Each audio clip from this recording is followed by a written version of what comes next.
Thank you and good morning to the Animal Service Center of the Mesilla Valley Board of Directors meeting.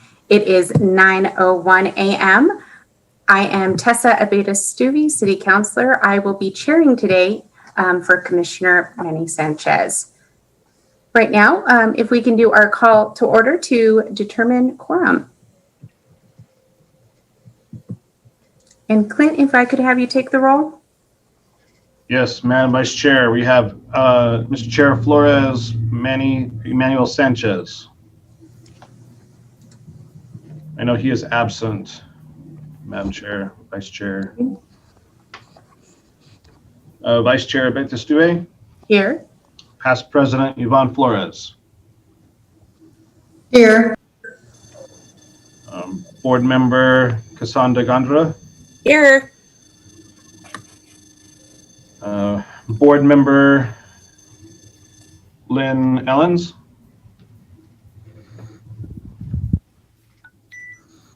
He did contact me, Madam Vice Chair, and said that he was going to be absent today.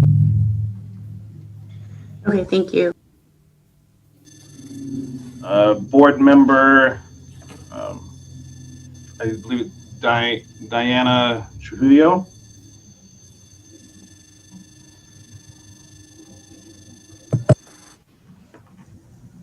Is absent. And I believe that's all for the... We do have Commissioner Murillo Trujillo, who is connecting right now. Oh, great. Welcome, Commissioner. And then we have ex officio member Eric Enriquez. And I don't see him on yet. And ex officio member Jeannie Quintero. Present. And she is present. So we do have quorum. Thank you, Clint. Next up, item number 2, we have changes to the agenda and approval of the agenda. If there are no changes to the agenda, then I will entertain a motion for approval. So moved by Flores. Second, Gondra. And Clint, may you please take the roll?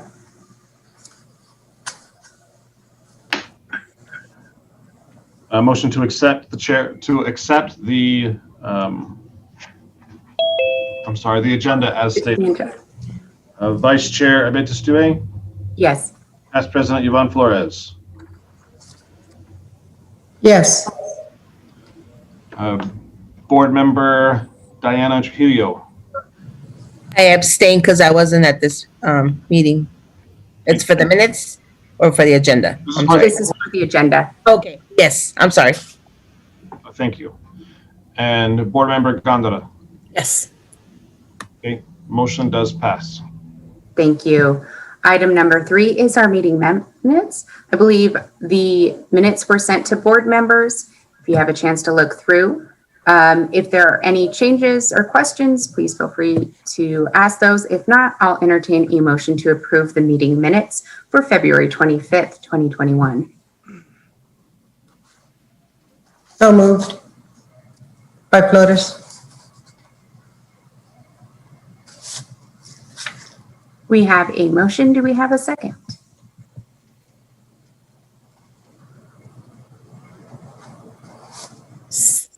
I'm second. Thank you. Clint, we have a motion and a second. May I please have the roll? Yes, ma'am. We have a motion on the board for the minutes for the February 25th meeting. Vice Chair Abeda-Stuvey. Yes. Past President Yvonne Flores. Yes. Board Member Diana Trujillo. Yes. I abstain. I'm sorry, abstain. I'm trying to, with another meeting here, sorry. That's all right. And Board Member Cassandra Gondra. Yes. Thank you. Motion passes. Thank you, Clint. Next up, item number 4 is our reports and presentations. The first part we have is from the Coalition of the People and for People and Pets. And I believe, Jean, you are on. Okay. Okay, good morning, everyone. Here's the Good morning. list of organizations that are represented in this month's report. And as you know, we alternate, so organizations that aren't featured this month will be in next month's report. Statistics with information on the organization's programs and services are provided as they're available, and we gave those in advance of the meeting for the board members' packets. Thank you. Next slide, please. The coalition's work includes serving as allies of the Animal Center and supporting area animal welfare organizations with their mission. This list shows some of the meetings that we've attended and where we've played a role. Doing outreach work and networking online is where a lot of our time is spent, including maintaining our Facebook page. Thank you. Next slide, please.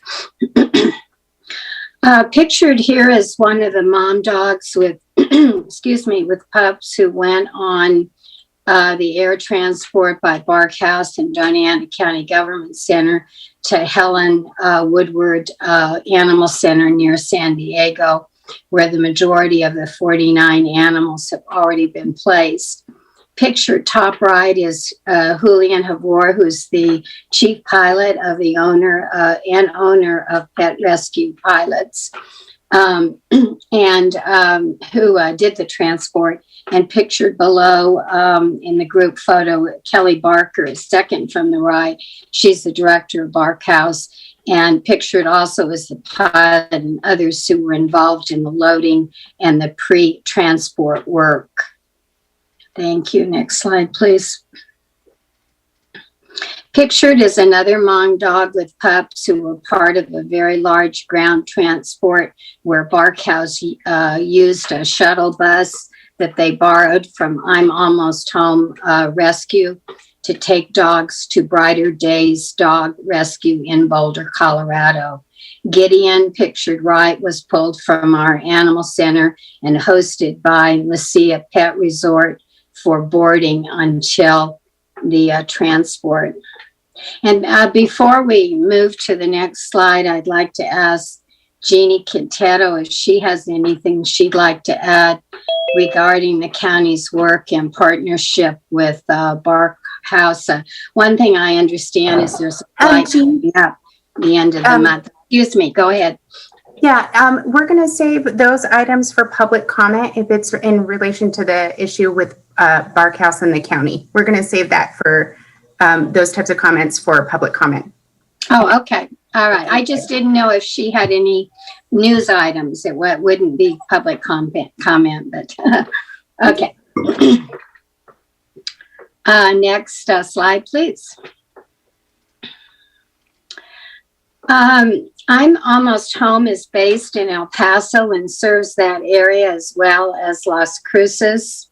Their director, Diane Avery, works closely with many fosters and groups here in Las Cruces, and pictured right is a dog who was abandoned by the river in the South Valley without her puppies.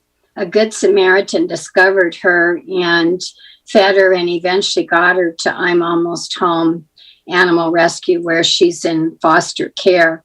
In addition to abandonment cases like this, I'm Almost Home has really been overwhelmed with requests to take puppies, and they're always in need of more fosters. Okay, next slide, please. The dog park is located at 430 North Hermosa, south of Mearshite. Cities and parks do power washing on a regular basis, while the dog park members maintain the park with a monthly wash down and cleanups. On the right, you see a couple of dogs enjoying playtime during the nice spring weather, and this picture was taken recently at the park. In addition to the services mentioned provided by dog parkers, they advocate for animals in need, like this dog pictured on the right who was in the news. He was discovered near the river in urgent need with a container stuck to his head. Okay, next slide, please. Pictured is Carla Baker, who is director of Cherished Canines with Pretzel. It's the same dog that was pictured in the previous slide with a container stuck to his head. This photo is from a newspaper article that covered the rescue story, and it involved Mesilla Valley Search and Rescue, county animal control and animal advocates and private citizens who were all trying to help this dog Pretzel, who's currently in foster care with Cherished Canines. An interesting note is that the container stuck to the dog's head was at first believed to be a pretzel jar, but it actually was determined that it was a dog food dispenser part. Randy Meyer and Dee Dougal are the animal advocates who maintain the pet network and send email notices to the large distribution and in efforts to help animals like Pretzel and like the dog who is pictured right, a dog found in Chaparral. Okay, next slide, please. New Mexico Forever Homes Animal Rescue is based in Alamogordo and assists animals in southern New Mexico. Their transport numbers for January and February were 129 animals, and that includes 7 dogs from our animal center. Pictured right is a border collie who was one of the 7 dogs in their rescue transport from our shelter. And pictured left is a recent appeal by Forever Homes Animal Rescue for funding for medication for the cost for heartworm positive dogs. I know they've helped our animal center a lot with that. In these animals who are in their care are with rescues that are affiliated with them, and that includes Sunny, bottom right, who was rescued from our animal center. Next slide, please. Safe Haven Animal Sanctuary. Here, the photo on the right, you see Chrissy, the dog giving kisses, was adopted recently from Safe Haven and joined Sunday, a terrier mix who was also adopted from Safe Haven, and that was a couple of years ago. Chrissy, of course, was adopted very recently. As most of you know, Safe Haven is located about 10 miles east of town on a 3-acre property that includes cattery and dog kennels, and they house up to 45 dogs and 35 cats. And of course, they're a no-kill, limited admission shelter sanctuary. Their sanctuary has quarantine units for animals receiving medical treatment, and they have a play exercise area and dog park for their dogs on their property. Their adoption visits are Tuesday through Sunday by appointment. Pictured is a Valentine display at Safe Haven's thrift store, which is located on El Paseo, and the store is open Thursday through Saturday from 10 to 4 p.m. Safe Haven also operates a online thrift store on eBay, and they are celebrating their 25th anniversary. They were founded in 1996. Okay, please, next slide. SNAP and Doña County are collaborating to help pets in need with spay-neuter vouchers and emergency medical care through the Animal Relief Fund with a $40,000 grant, which was received from PetSmart. They were awarded this by PetSmart in February. The grant enables them to make affordable vet care more accessible to Doña County residents, whether it's for emergency medical care, spaying and neutering services, or preventative care. SNAP and DOC's programs will work in tandem to help ensure pets receive essential care.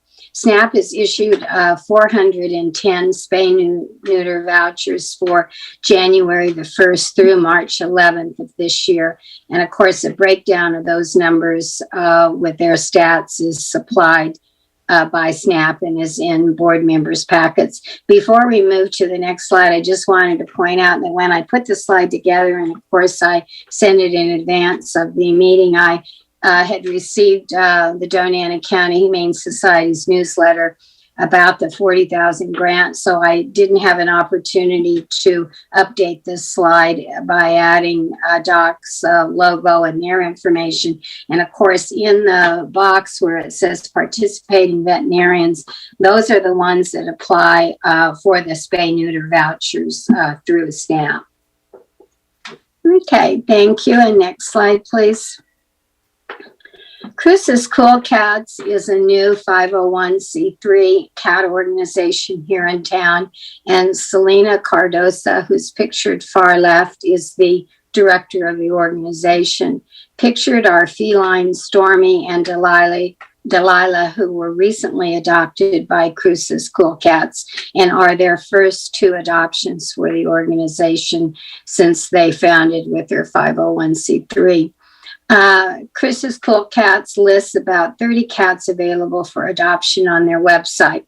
And their mission is to improve the quality of life for homeless cats and kittens by medically treating, socializing, and providing nurturing foster homes and environments until they are able to place in forever homes. And additionally, part of their mission is to educate the community about the importance of spaying and neutering.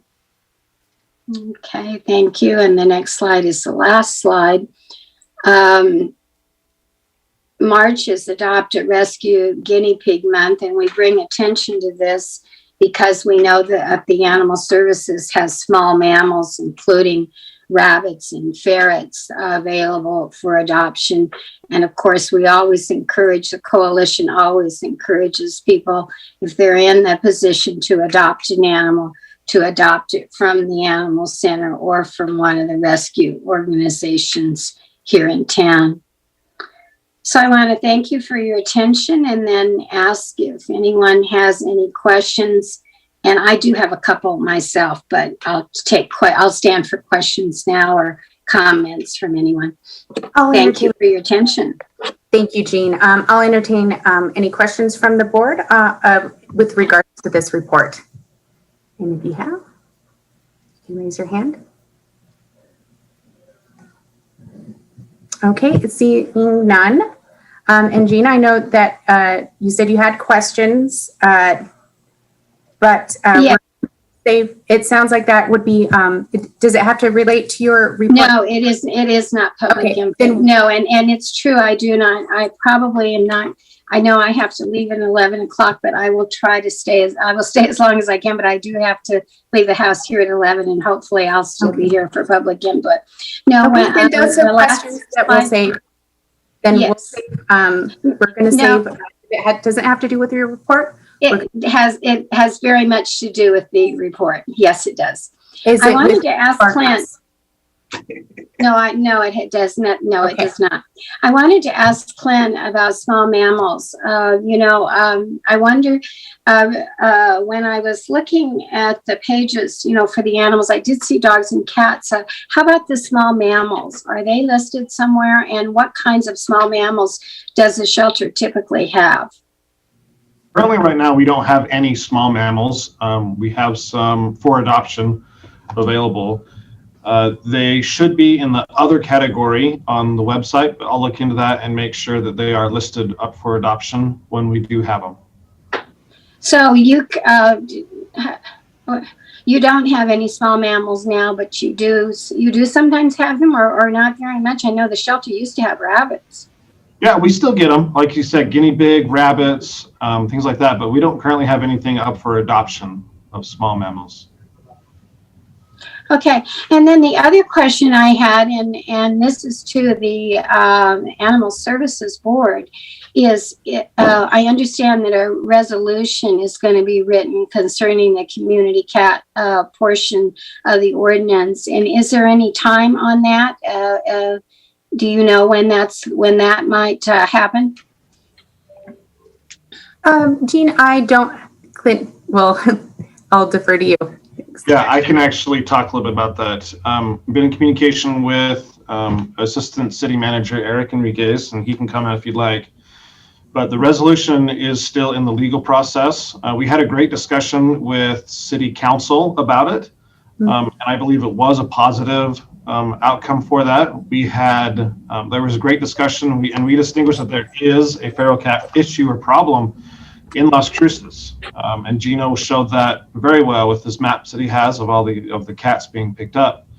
And so I believe the City Council recognized that we needed to do something because what we're doing now isn't working. And so that is still in the legal process. And as soon as it's done in legal, then it will go to the City Council for another discussion and hopefully approval.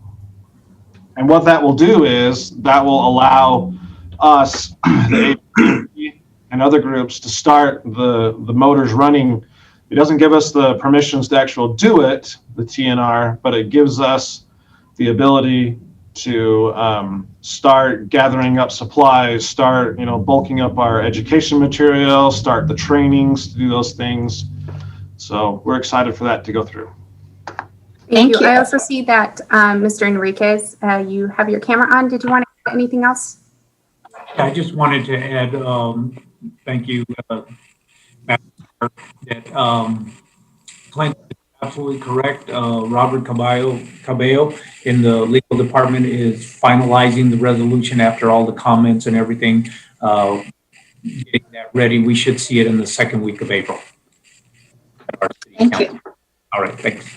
Thank you. And Jean, for a note, with our council discussion that we had, I do want to thank Gino and Athena, both of our presenters, that was really able to give us a well-rounded look and perspective on the ordinance proposed, and really encompassing all the different elements that need to come into place for this to be successful.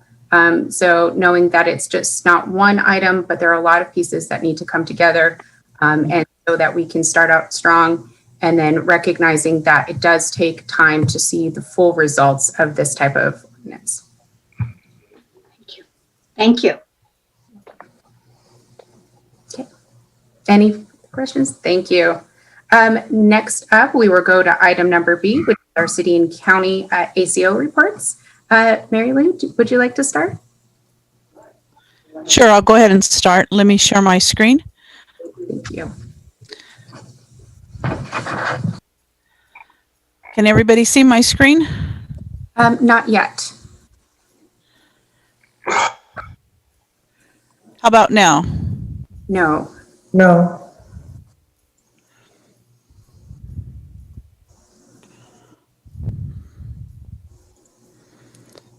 Let me try this again.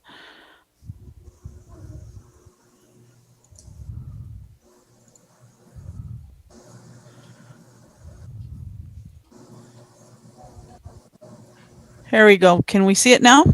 Unfortunately not. Still not? No. I'm on a screen share, Um, and it is not showing it. You would have, Is the other screen still up? no, No. it is not. Dominic, can you offer some assistance? There we go. Okay. Okay, you got it now? Yeah. Okay, good. There we go. All right. Good morning, everyone. My name is Mary Lou Ward. I'm the supervisor for animal control and codes for Doñana County. And today I'm going to go ahead and report for our February statistics for our department. Going into February statistics, we'll start with our reported stray animals. For the month of February, we had 276 reported strays. Out of those 276 reported strays, we picked up 159 of the stray animals. Breaking that down a little bit further, there was 45 stray cats that were picked up and 114 stray dogs that were picked up. In addition to those, we had 31 sick or injured animals that we picked up. 5 of those were cats and 26 of those were dogs. We also had 18 owner surrender animals, 1 cat this time, and 17 dogs. And we'll go into further detail as to why those were owner surrendered here in just a bit. So looking at our comparison chart for a 4-year comparison for reported strays, if you can go back, like I said, 276 for the month of February that was reported strays. But if you wanted to compare it back to the years prior or the months prior, you can do that and see what those reported strays were.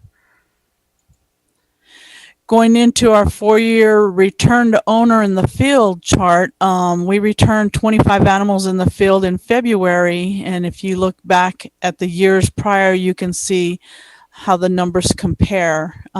Just to give you a history, if you look at February compared to last year or the year before or before that, you could see that that's a lot lower in regards to those numbers. Of course, we have to take in consideration our COVID issue, the amount of officers that we have out in the field, and those types of things. Good, just had to go for parts because they're I believe we have somebody off mute. If everybody could just do a check and make sure that if you're presenting that you're on mute. Thank you. Go ahead, Mary Lou. So looking at additional animals that were picked up, we did mention owner surrenders. We had 1 cat this time. We had the 17 dogs, the sick or injured animals. Those are what I mentioned earlier. We also had 5 animals that were picked up on a welfare hold. Nothing for our cruelty animals this time. And then in addition, the 7 quarantines for the shelter.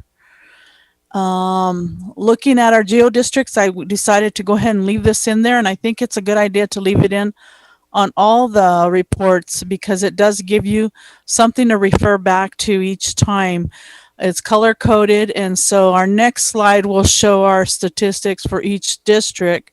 But if you have to go back to refer to it, it's something you can go back and forth to. So if you look into our District 1 and you're not sure what District 1 is, you can go back to the slide. So it gives an explanation as to what those geo districts are. And if you're a commissioner, then you can go back and look at that, and you can also see what your district is as regards to whether you're sharing that district with someone else or not. So District 1, we picked up 0 cats and 1 dog. So we picked up a total of 1 out of District 1. So that's really good for whoever the commissioner is in that district. So that would be Sanchez. District 2 was 28 cats, 12 dogs, which gave us a total of 40. District 3 were 4 cats and 30 dogs, which gave us 34. District 4 were 4 cats and 38 dogs, which was 34. District 5, 1 cat and 12 dogs. District 6, 3 cats, and District 7, 5 cats and 21 dogs. And I added the totals at the bottom of each district, and I thought that was important to do because it gave us a way to look at our hotspots. So it's a very easy tool to look at and say, okay, where's our hotspot this month? Well, we can look at that and say District 4, and if we needed to go back and say, where's District 4, we could go back to the previous slide and see what geo districts that's in. Of course, District 4 and District 2 are really close. Those were our hot spots for February. Going into our added statistics, we did 716 dispatch calls for the month, 109 self-initiated calls. That means an officer's driving by and they saw a violation, they observed something. 21 assist calls, maybe they assisted another agency, another officer, someone, and 14 follow-up calls, which that gave us 860 calls for the month. And then I'm giving you your year-to-date totals at the bottom. And then here's our reason for owner release. We had 8 dogs that were too aggressive. 1, the owner couldn't afford the dog anymore. And then this is, of course, our cat. The animal's spraying and they will not sterilize it. They refused. One of them, the person was just too sick. They couldn't keep their animal anymore. And this one really bothered me when I saw these statistics. They gave up the mom and her 6 puppies because she just kept having puppies and they refused to sterilize her. So that was an owner release right there. So those were the reasons for the owner releases. So looking at our bite calls, we had 14 exposures to humans, 1 rabies submission, and out of the exposure to humans, we had 2 of those that were current on their rabies vaccinations. We had 7 that went to the Animal Services Center. We did 2 home quarantines. 4 of those other animals were gone on arrival, and then 1 that rabies submission that came back negative. And then our court cases for February, we had 3 cases that went to court in February. Out of the 3 cases, there were 4 charges. And the outcome of those 4 charges were, one of them had a $100 fine with 30-day unsupervised probation, and that was for pet license requirements and restraint requirements. Another one, they got a bench warrant for animal cruelty, and another one got a bench warrant for animal restraint requirements. And then these are the SNAP statistical monthly reports that they sent to us. And I didn't add these last month because I hadn't received them from SNAP yet. So, but they did send them to me this month. So this is what they had given us. For this month, we had 9 dogs neutered and 10 dogs spayed, 3 cats neutered and 6 cats spayed, which gave us a total of 28 and a year-to-date of 370. And then this next slide just gives you your year-to-date totals, which gave us a grand total of 370, of course, that was been altered. 226 vaccinations and 233 microchips. And with that, I'll answer any questions. Thank you, Mary Lou. If there are any questions, please feel free to use that raise hand function. Council.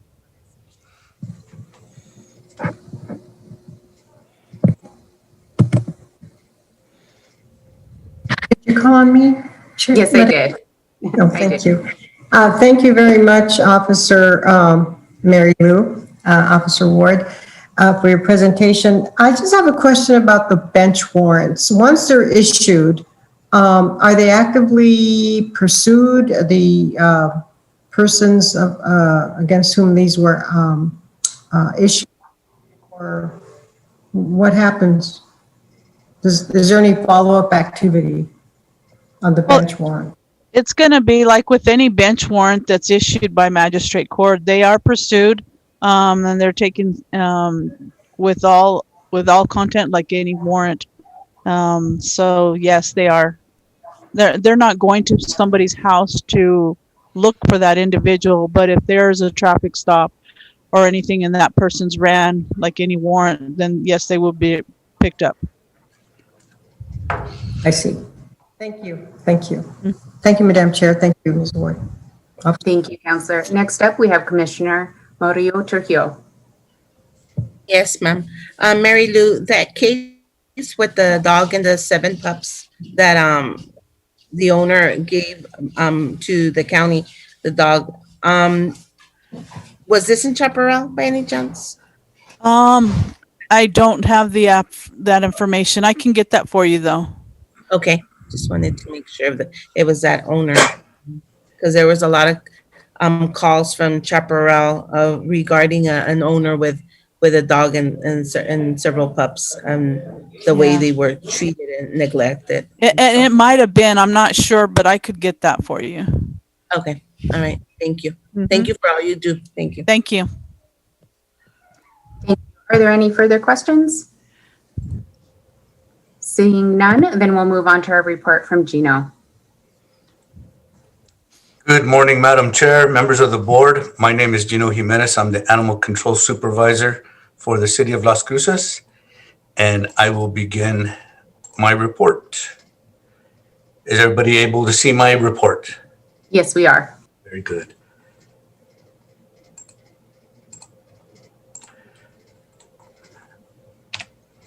So for the month of February, and it should say February 2020, I will make that change. I apologize for that. We reported or responded to 415 reported strays.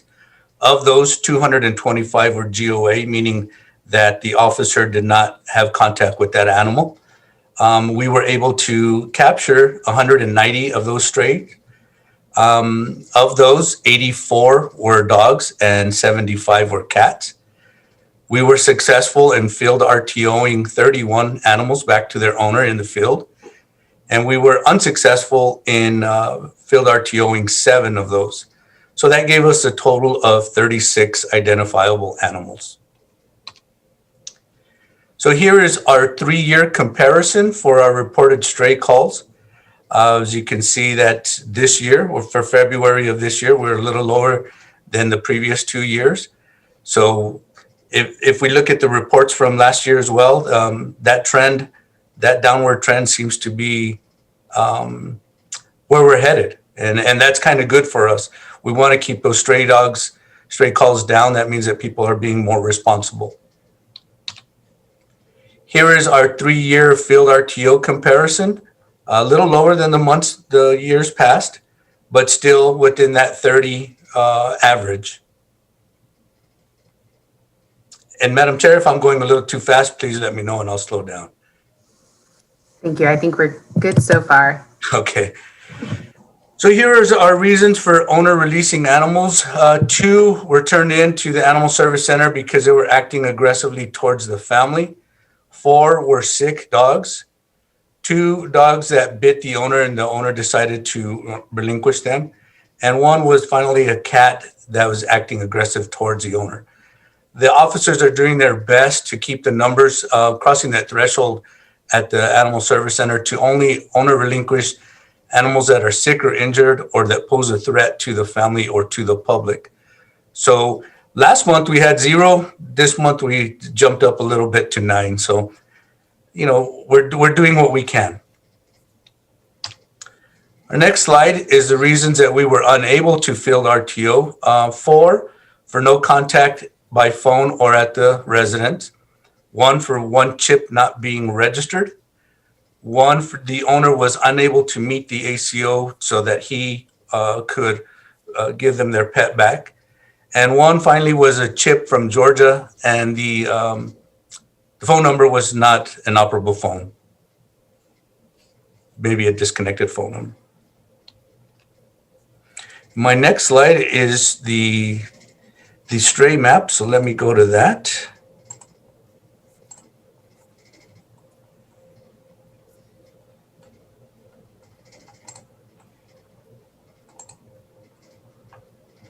Can everybody see my slide or my screen? We are not able to see that stray map. Okay, let me try anew. There we go. And how is that? Yes, we can see it now. There we go. Okay, very good. So for those that don't know, I keep a data of all the stray calls that come into City of Las Cruces. The blue dots represent dogs. The orange dots represent cats, and the red dots represent anything other than a dog and a cat. So this map is available on the CLC webpage. So anybody can go to this map. It's a read only. However, you can do just what I'm doing right here, zooming in on a particular dot, and then you click on the dot and it will give you the information as to what the call involved. And Gino, if you don't mind, while you have that map up, if there are any questions from members of the board about this specific page, please raise your hand. And Councilor Flores, your hand is still raised. I'm not sure if you have another.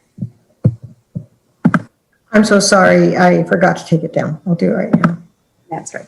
And Commissioner, as well, your hand was previously raised. I do have a question, but I don't know. Go right ahead. And then we'll have Mayor Pro Tem up next.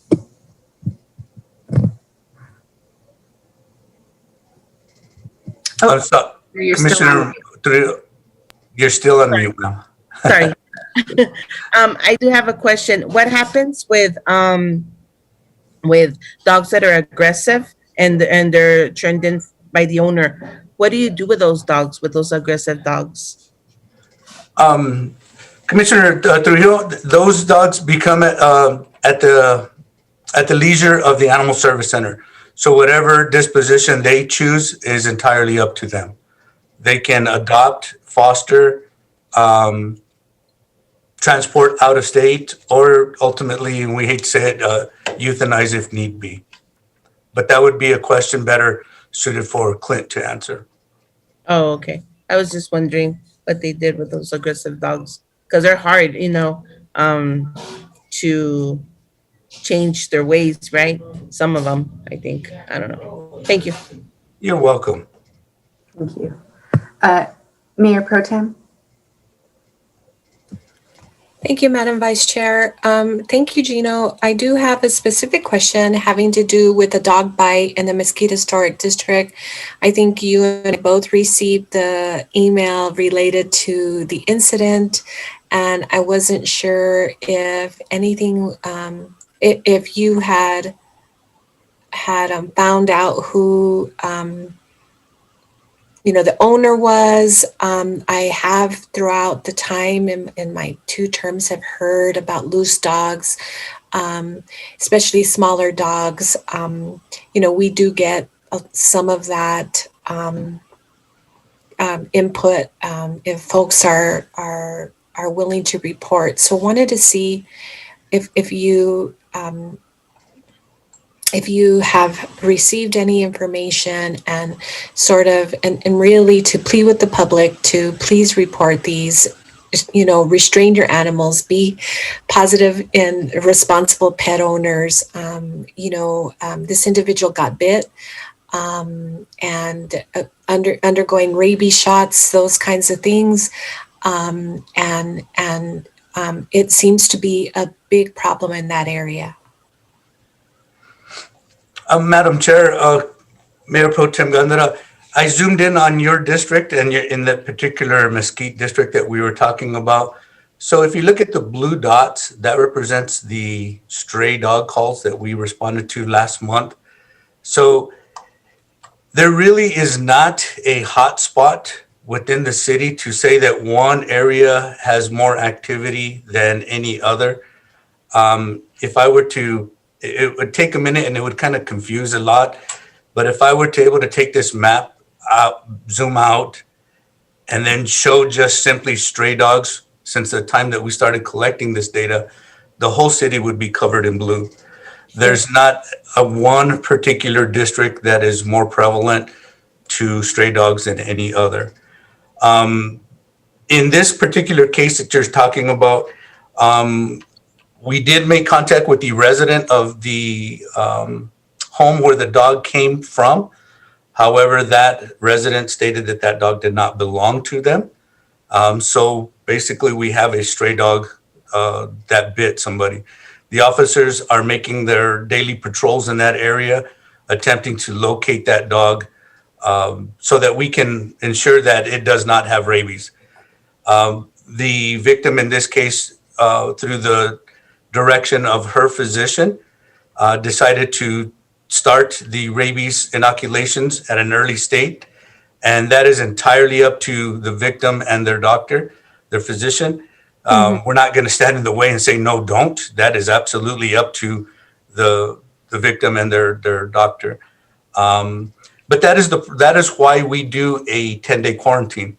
So let's say, for example, in this case, hypothetically, if we were to capture the dog the very same day, that is why we quarantine and isolate that dog for the 10 days, because rabies is going to manifest within that 10-day observation period. Mm-hmm. So if that dog becomes rabid or shows signs of rabies, then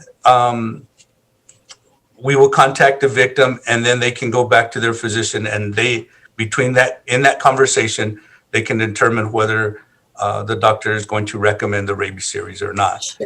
Sure. Which I would say, by all means, let's do that. Human life is, so valuable.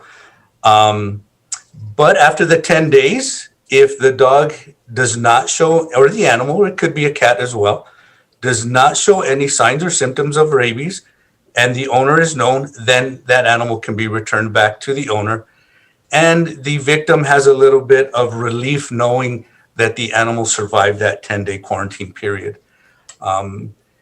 Should something happen afterwards where the victim of the bite becomes ill or maybe has a delayed reaction, that way we will know where that dog resides now. And if something needs a follow-up, we know that this dog was returned to this address, to this individual, and we can do a follow-up there. Thank you. And that's, I'm sorry, go ahead. Go ahead. Sorry. I was done.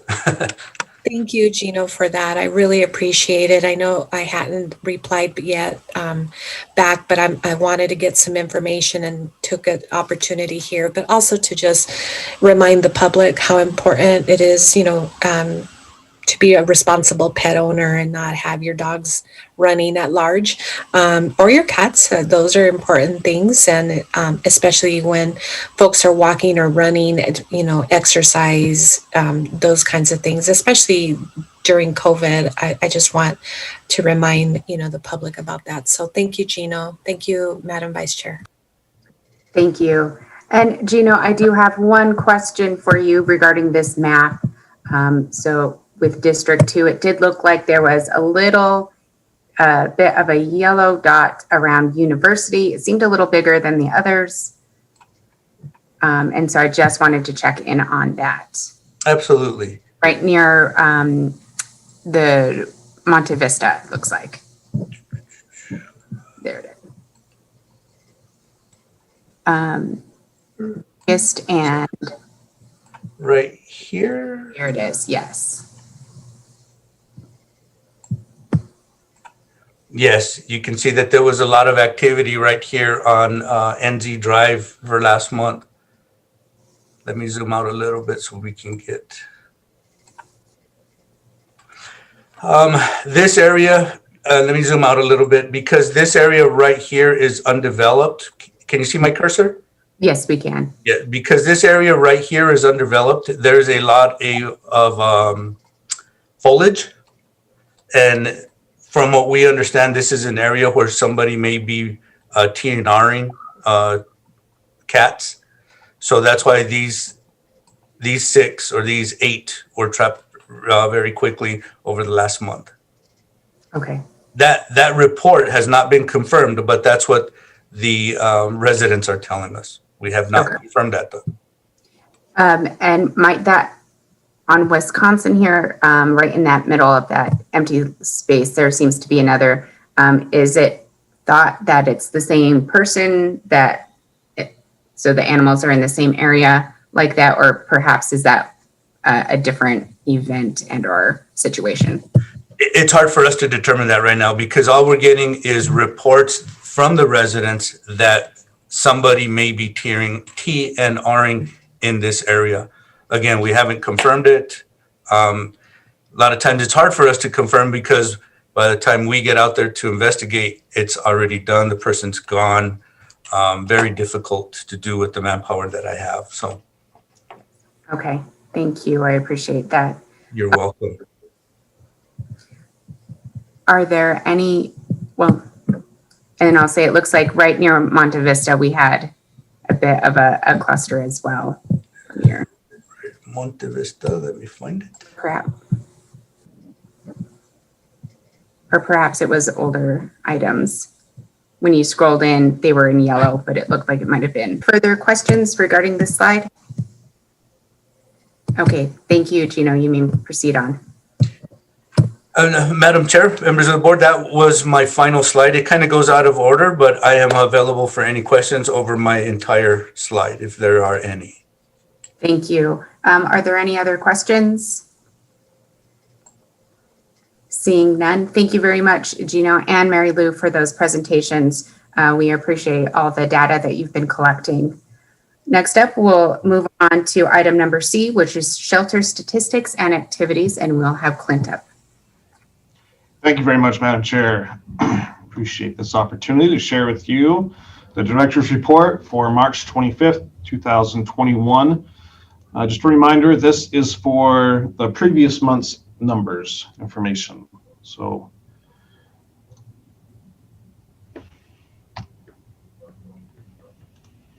and can you see the full report, Madam Chair? Yes, we can. Thank All you. right, great. Current animal count at the center is 309. That's 271 dogs, 38 cats, 0 other. And the other is what Jean was talking about. So it looks like in 2020, we had 2 others at that time. But right now, we currently have 0 others. And others is anything other than dogs and cats. I do know right now that we have 2 bearded dragons, but they're still under stray hold and they're not available for adoption yet. So that's why they're not listed as available there. So our intake in 2021, 444 in February. That is a fantastic low number. We had 289 dogs come in, 148 cats, and then those 7 others in this month, last month of February. So you can see it's a far cry from the 473 dogs that came in last time. So we appreciate animal control, both city and county, doing their best to limit the animals that are coming in. And that's going to get more and more urgent or important as we continue later in the year. We see that upscale every single year of animals come in during the summertime months. So we need to keep that as low as possible. We did have some returns, some rather high returns in February of 2021. 5 dogs and 4 cats. It's all across the board for the reasons why. Behavior issues for the dogs. We don't have the capability right now, but we're looking into having what behavior issues it was. We don't know if it's potty training issues or so forth. So we're looking to. And then cat owners, as you can see there, allergies, life changes, and can't afford. So on these, just so you know, we always offer the training that we have available, we partnered with, we have the food banks that we offer. And it just comes down to sometimes people just don't want their animal and they'll use this as a reason. And sometimes that's exactly what it is. We, like on the behavior issues, we always try to replicate those issues if we can. You know, they're food aggressive, they're doing this, and sometimes they just don't exist.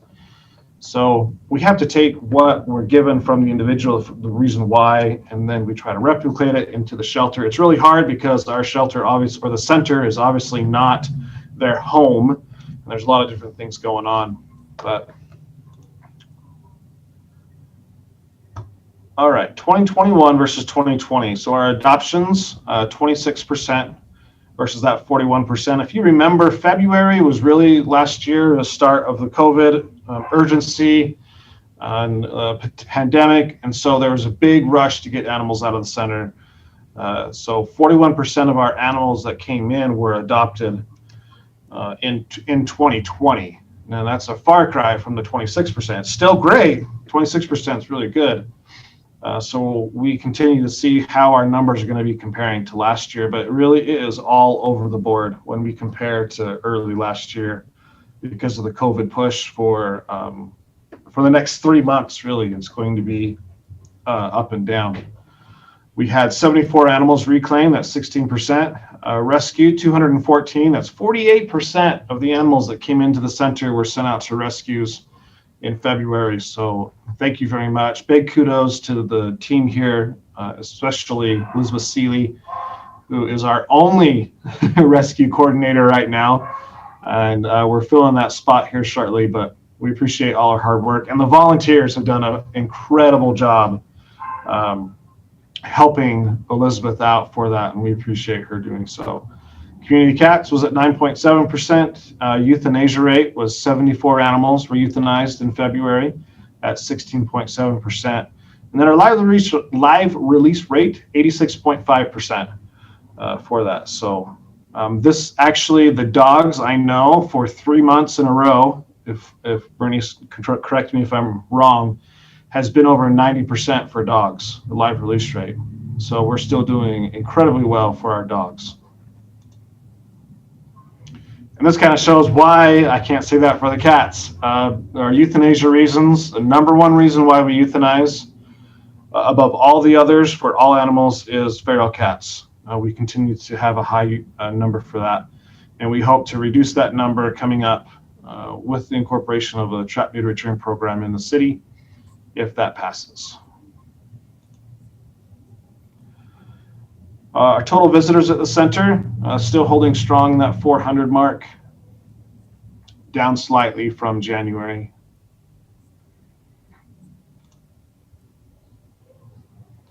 I still really like this slide. It's very interesting. 117 appointments were made in February. 88.9, so 89% of those appointments were kept. And then of that, 56, so 47 or 48% of those actually ended in adoptions. So almost half.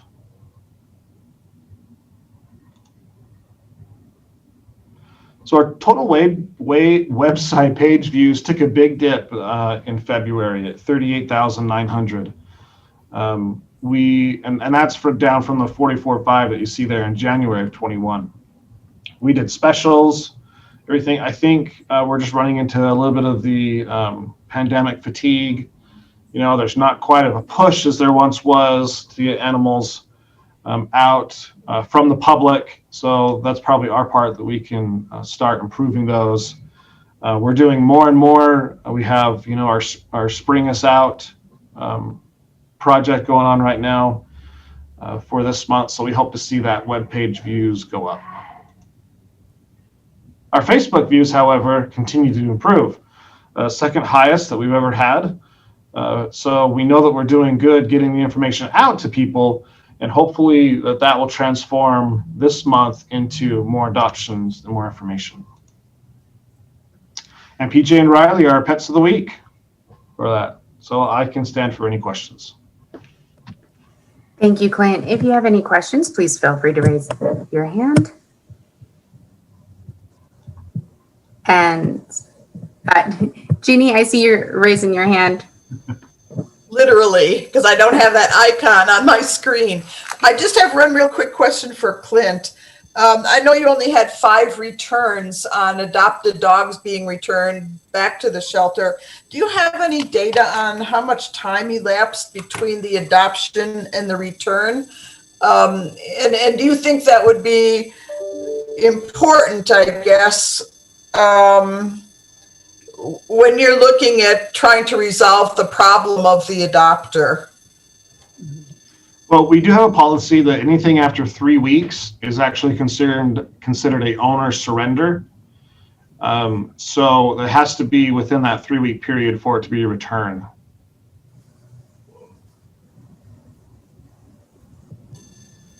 So we're talking about less than a month between the adoption, and it said 4 were for behavioral issues on the part of dogs. Is there any resolution out there that was offered and they were not willing to do, like with a trainer or anything that was? And I'm sure there was a lot of stuff offered. Yeah, we actually. But can you kind of explain what you're able to do? Yeah, we have a lot of study information. We have on web information, you know, all that is open to them. But we also have one free session with the dog trainer. And these individuals either had it in the past and didn't resolve, or they just didn't want to do it. That's what I'm saying. Some people will say anything to justify, you know, kind of the guilt or what they're doing to surrender an animal. And then, like I also said, we try to replicate that behavior here in the center. And sometimes we just can't. I mean, people say they're aggression, and we cannot at all replicate that aggression at all. Doesn't mean it didn't happen. It just means we couldn't replicate it.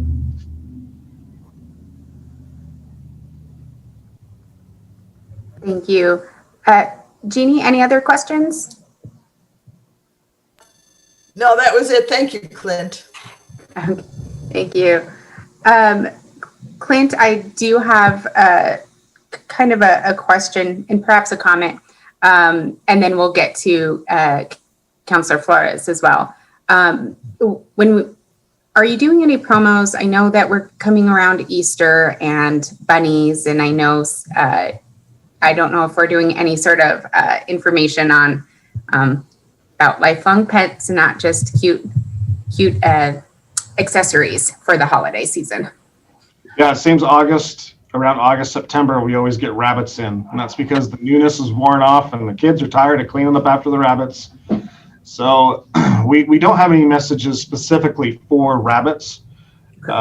It's a good idea, maybe an interview or something, a radio spot, pet of the week. When we go in, we can talk about having those animals for a long time. Another one is chicks too. Chicks are very popular.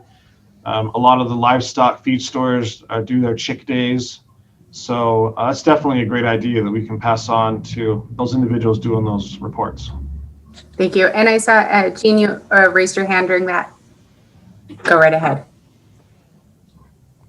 Yes, I'd like to say that the Humane Society is doing that right now. Humane Society of Southern New Mexico, excuse me. We are offering free craft kits to children and families who read the story it's a story video called The Forgotten Rabbit. And it is told by a humane educator in West Seneca, New York. And it's been very popular. I think we've already maybe heard from 10 children and 10 families already. So the criteria is they view the video, which runs about 5 minutes, and it's a story of a rabbit who, was gotten for Easter and, that whole scenario. But the rabbit finds a good home, of course, and they send their reaction to the story, and that's how they qualify for the kit. So, and that's what we're able to do now during this COVID time. Thank you. Wonderful. Thank you so much. I appreciate that. And a comment that perhaps as we are we're kind of entering a new phase during this pandemic. And for a lot of people, I think there's perhaps the light at the end of the tunnel of getting out and going places again and things like that.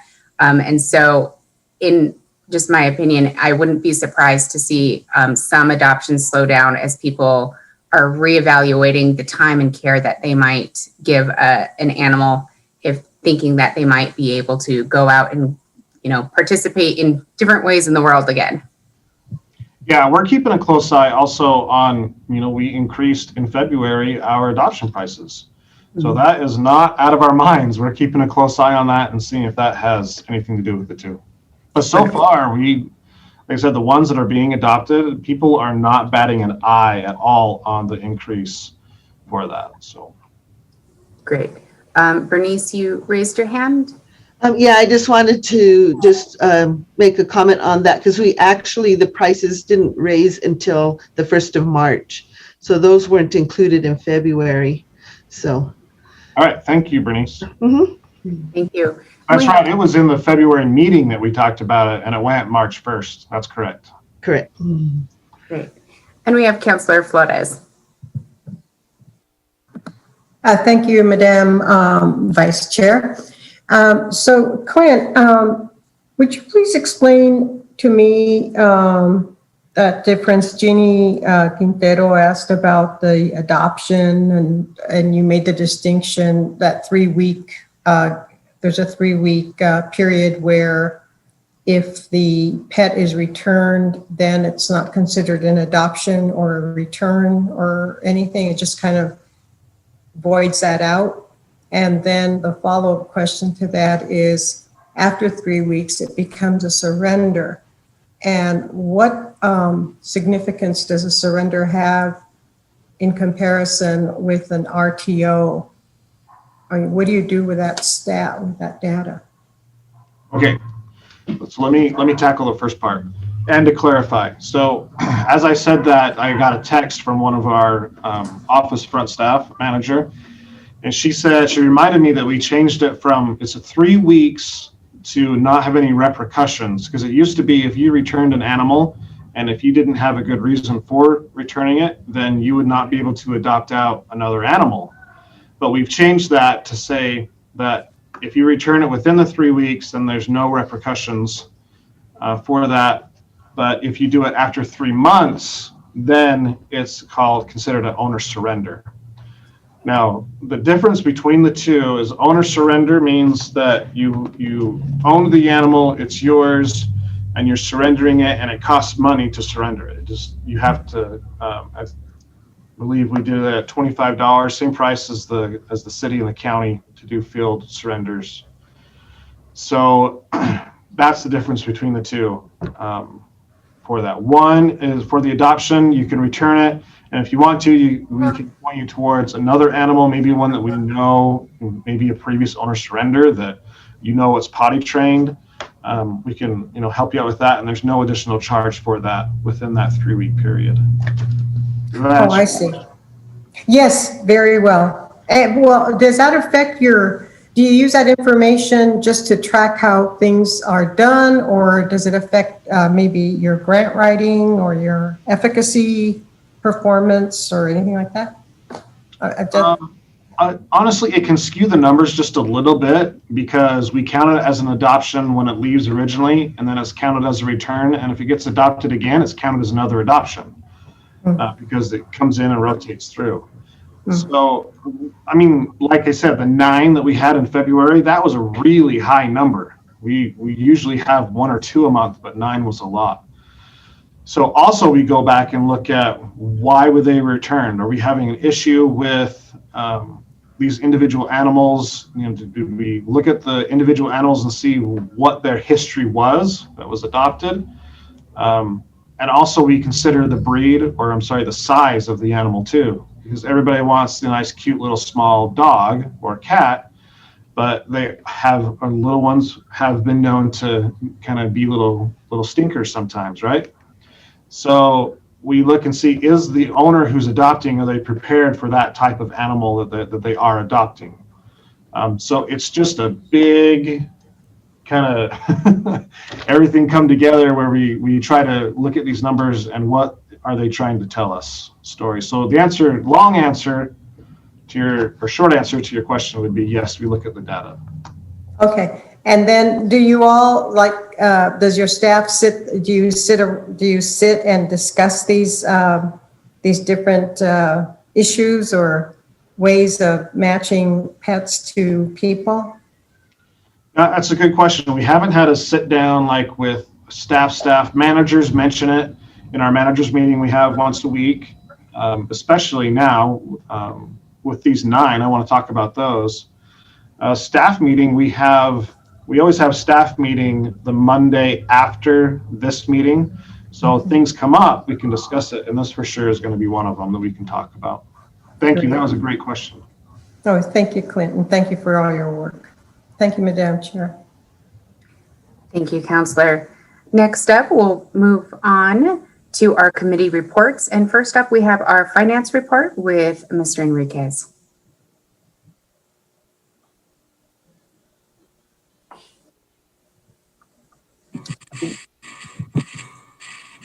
I'm sorry, Madam Chair. The finance report, I believe, is Josh on, so that Josh can share the financial reports. Thank you. Thank you.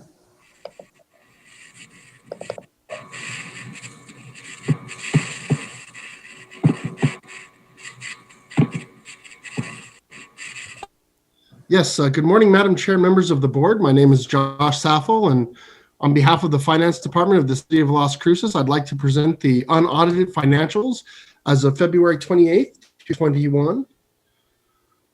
So to get started, hopefully everyone can see the screen. Yes, we can. Good, thank you. We are looking at, first off, the statement of net positions. Oh, excuse me.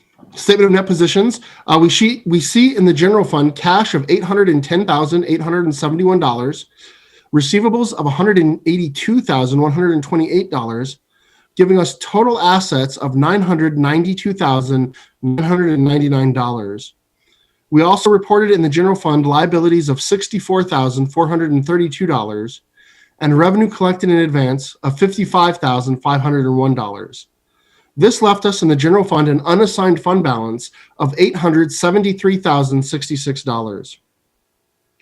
Looking at our capital projects fund, we see cash of $29,798 and a restricted fund balance of $29,798. The capital assets fund, here we see our capital assets net of all accumulated depreciation in the amount of $195,836 and an unassigned fund balance of $195,836. Our change in net position for all funds.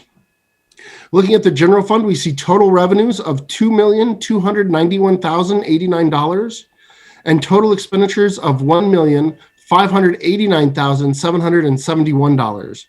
So this left us with a positive change to fund balance of $701,318 in the general fund.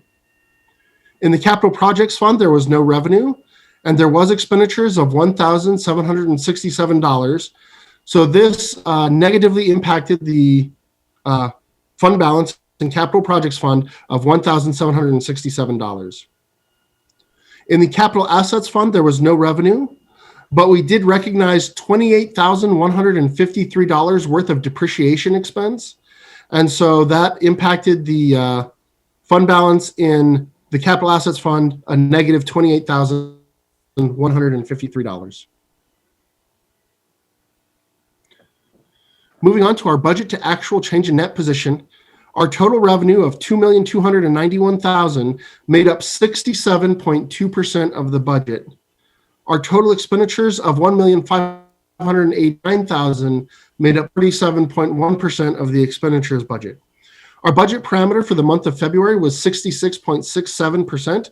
So we can see that our revenues are still above that, but they are getting closer and closer to being in line with it. And our total expenditures are actually quite well under that. And there were no areas of expense that were above the parameter.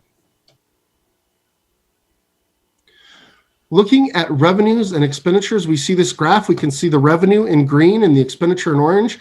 We see that for the most part, the revenue has been above expenditure for the majority of the year in each month.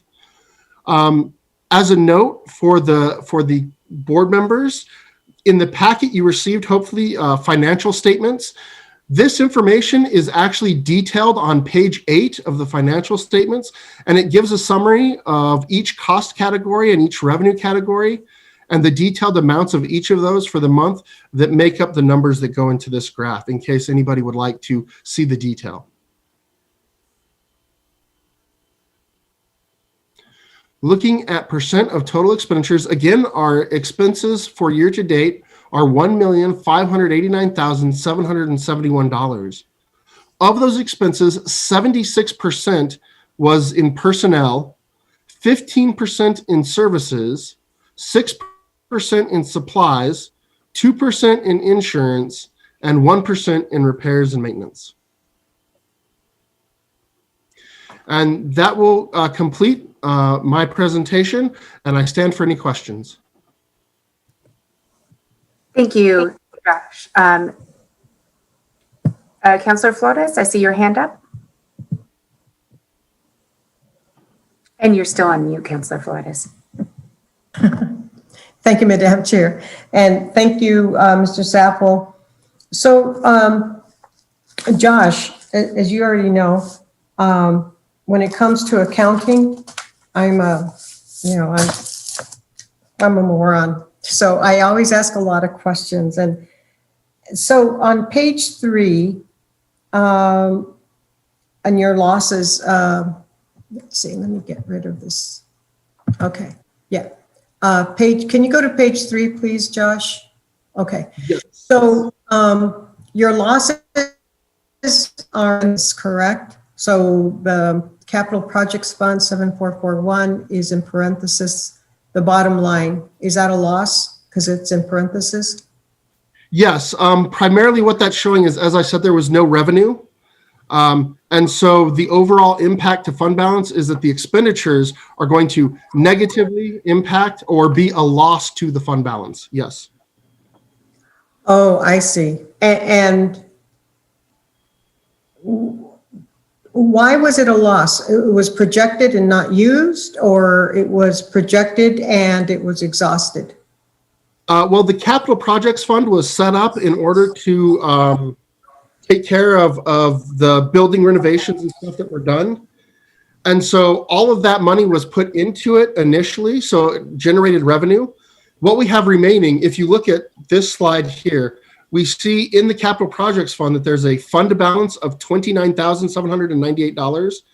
That's basically, that's basically what we have remaining to finish spending off on that project. And so what we'll see is there won't be any more revenue coming in on the project, but we should still be expending until we make that fund balance zero. So it will appear as a loss, but we're trying to spend down that fund balance to zero. You see, that's where you lose me. It's like, you accountants, I mean, you guys just have a different brain. That part of my brain doesn't exist. I used to say it doesn't work. It just doesn't exist. I mean, I keep my checkbook balance okay and, stuff like that. But this is really amazing to me. And the same then is explained for the capital assets fund of 9440, right? Yes.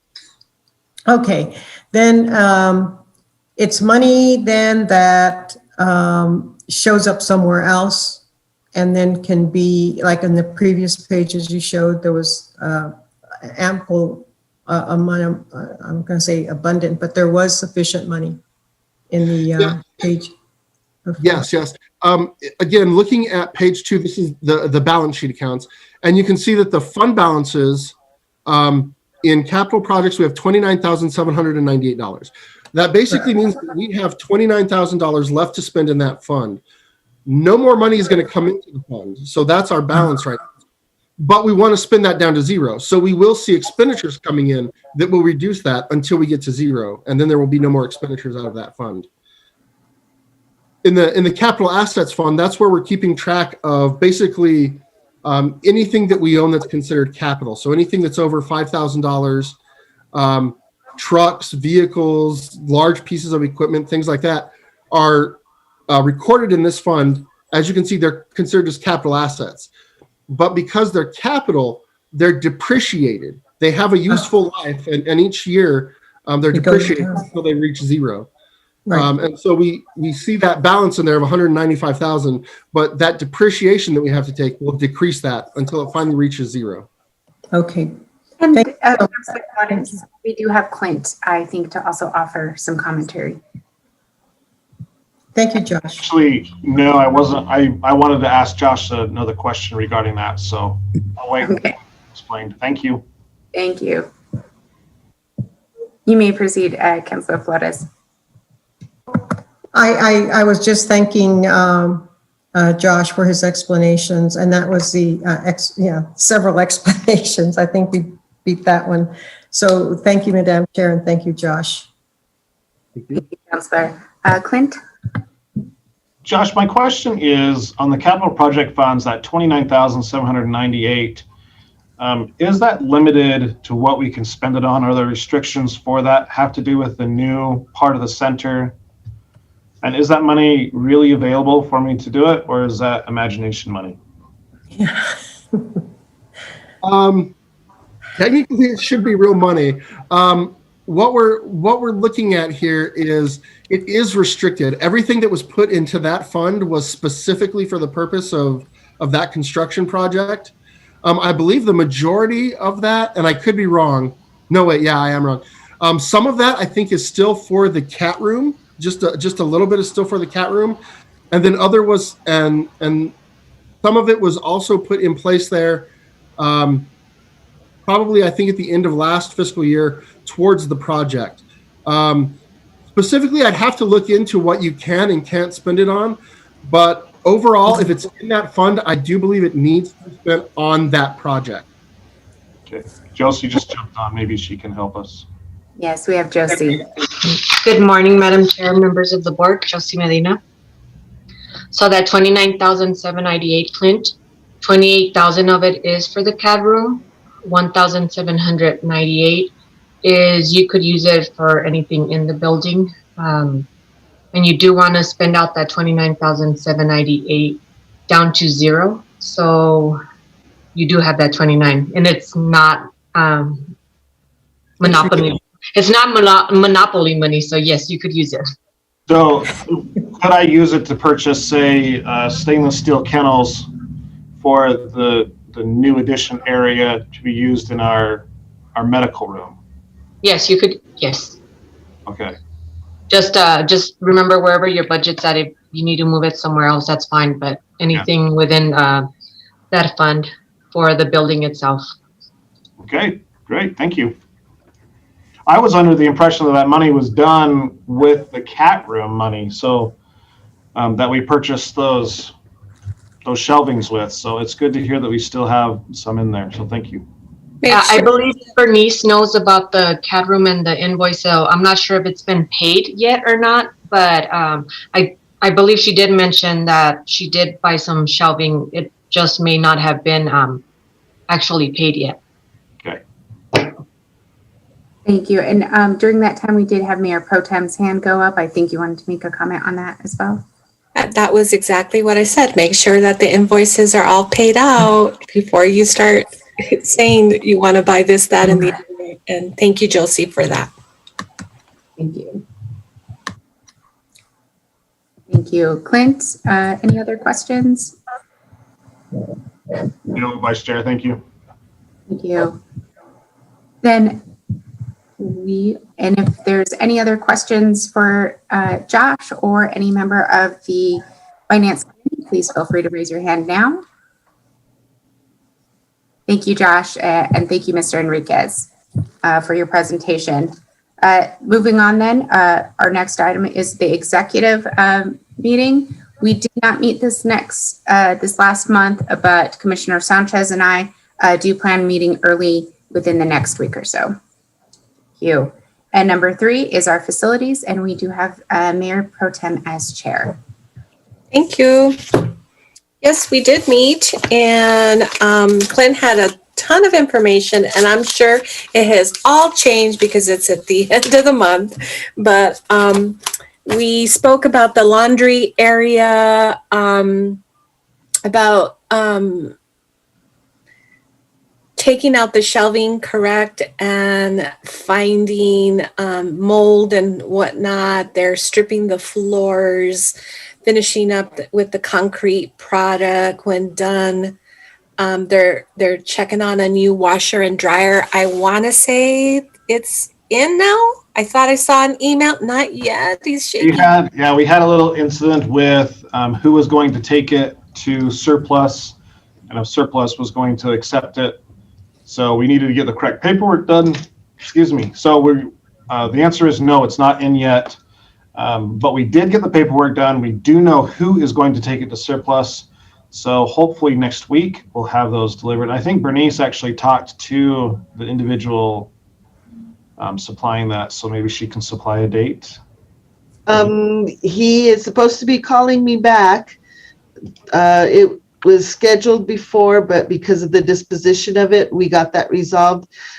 He was telling me maybe today or tomorrow, but I haven't gotten a phone call back from him yet. So it's within a couple of days here, I'm sure he'll get it.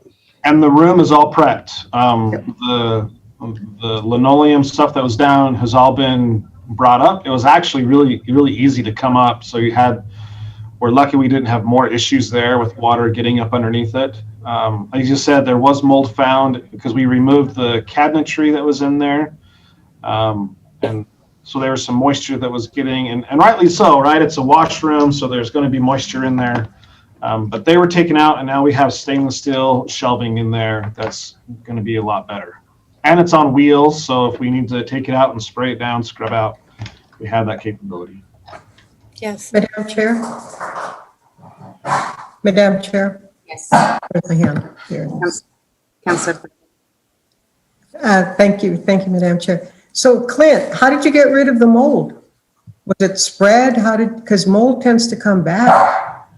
Yeah, what we did is the mold was actually on the actual cabinets, not on the wall. So the cabinetry and everything was thrown away. Yeah, that's the only way you can get rid of it. Even if you spray it with, 100% powerful bleach, chlorine. So that's why you're so happy that you have the stainless steel shelving now. Yeah, I'm happy too. Thank you. Thank you, Madam Chair. So then we talked about the shipping container, the shed. We had a company, and for the life of me, I don't remember the name of the company, but they had, a contractor that was working for Dutch Brothers, do some volunteer work to basically tear that down. We're super grateful to them for their help.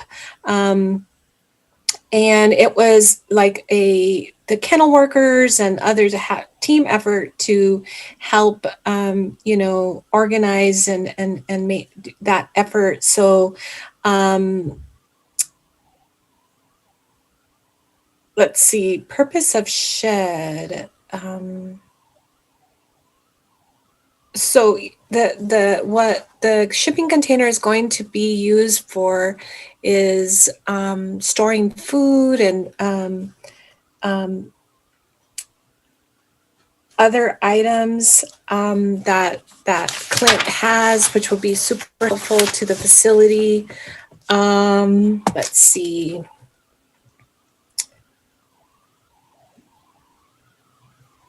We talked about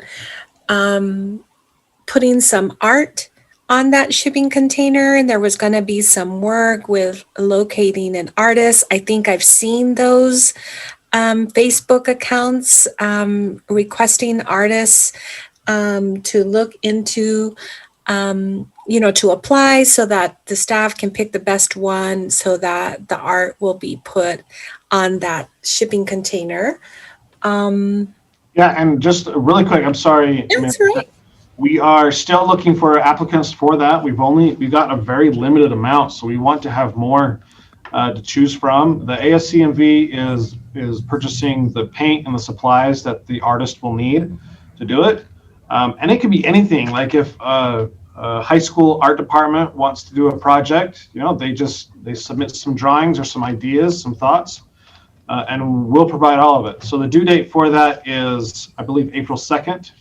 And they just need to email it to me, cfacker@las-cruces.org, their ideas and thoughts. And we'd love to have those. Yes, Councillor Flores. Thank you, Madam Chair. So, Clint and Mayor Pro Tem Gandara, is this part of, are you working in conjunction with the art board on this? Not at all? No, this is just something that we would like just somebody from the public to come and do. It's going to be on the employee side and maybe on the fences in the way on the public side. It's just a way to decorate a tan canvas is what we're looking for. I didn't want to go anything and trouble the arts department with it. So I know that could be a large project and be delayed for a while if we go that route. Yeah, so I'm just wondering, there isn't any conflict there at all? I don't mean. How would there be a conflict? Well, I'm just wondering. I'm just asking. Well, I'm just asking, is there a potential conflict? Because the city art board is the one that pretty much does some of that stuff. But I guess they don't do all of the. They don't do all of the. I know they're doing the. I think there's going to be some sort of a sculpture there. So there's going to be some. At the new center. Yeah, and at the new center. The one. Well, yeah, the new, yeah. Yeah, I see it because it's just around. Okay, that was my question. You didn't have to run it by anybody. I guess that's my question. So, okay, Clint has spoken and Cassandra Gandara has spoken and we're on. Okay, so just let us know when we can go out, help. Councilor Flores, I do think that you're probably alluding to a very good idea, which the art board has probably a list of artists that could, if you're struggling with the artists, to partner with them, in giving you a list. I also would mention the Downtown Partnership is doing artists in residence, and really that particular program has taken off. And so, you might want to reach out to Jennifer from the Downtown Partnership as well, because they've also done the windows for Christmas down in the downtown. And they partner with quite a few artists as well. So the other two other items is Clint received a 2020 recent grant from the Carol Petrie Foundation, and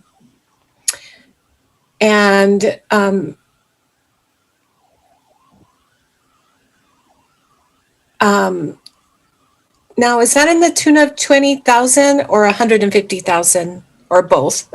So we received one in the last fiscal year. We received one from the Carol Petrie Foundation, and then they emailed me and just about a month ago and invited me to apply for a 150,000 grant. That is going to be, it's general support. So basically whatever we wanted. So I'm working on that grant application right now. Well, not right now, but currently being worked on. Yeah. And so some of the 50,000 would be for equipment. You're looking at maybe an X-ray machine, but with that will require to just to make sure that it's secure, that there will have to be a wall to protect everybody. And so super excited about that opportunity that Clint, it just it fell on his lap. I think it's a real testament to the work that they are doing, that they're like calling Clint and say, please apply for this. And it looks really hopeful. So I'm appreciative to the Carol Petrie Foundation out of Santa Fe. And then at that point, earlier in the week, their population, animal population was 348 animals. At that point, 28 animals were getting ready to make a trip.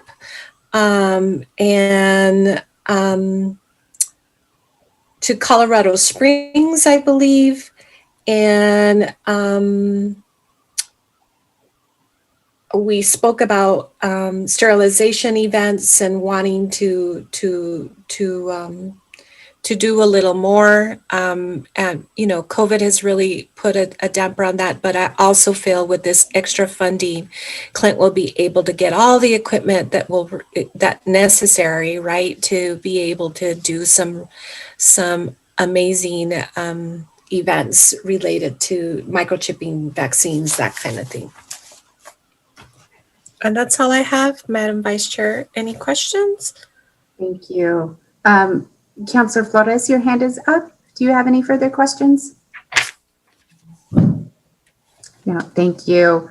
And thank you for the report, Mayor Pro Tem. Next up, we have item number 5. It's our action item, and we have Resolution 2021-03, an adjustment to the FY21 budget revisions. And I see Mr. Blanchard. Good afternoon, not good afternoon, good morning, Madam Chair, members of the board. Can everyone see my screen? We can, thank you. Good, okay. This is a resolution to adjust the revenue of the Animal Service Center due to the COVID-19. Revenues have been coming in much lower than we had budgeted. So we're just trying to kind of clean that up and and bring them more in line with the budget parameter. We are going to decrease the pet licenses object by $20,000, vaccinations by $20,000, microchips by $20,000, on-site adoptions by $8,000, and the spay and neuter income by $12,000. So, and that's it. So here are your board options, and I will stand for questions. Are there any questions? Please feel free to use that raise hand function, and so we can get those answered.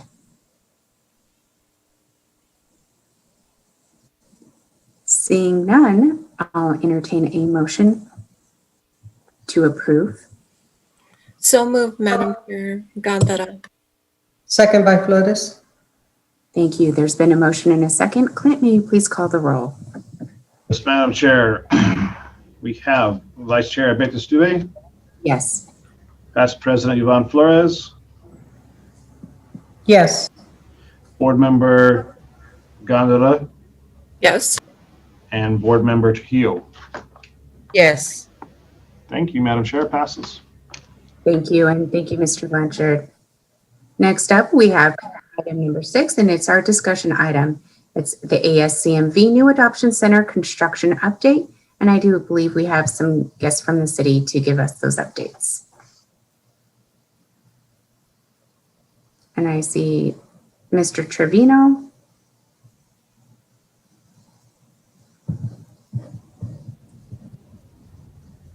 Is Dominique still on? Yes, sir, I'm here. Dominique, I think we need to have Arturo Gonzalez. I think we need to have him be made a presenter, because I think he's going to be doing the presenting. We Okay. have. I'll do it right now. I don't know, Tony, is that correct? Thank you. We have 6 attendees. It looks like they're getting moved over right now. I see Mr. Trevino is with us and Arturo. Yes, good morning, everybody. I apologize. I had somebody walk into my office just as soon as it switched over. So I'm going to share my screen. Again, Madam Chair, members of the board, I'm Tony Trevino, the Deputy Director of Public Works. And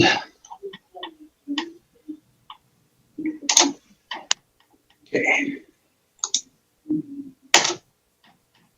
Can y'all see my screen now? Not yet.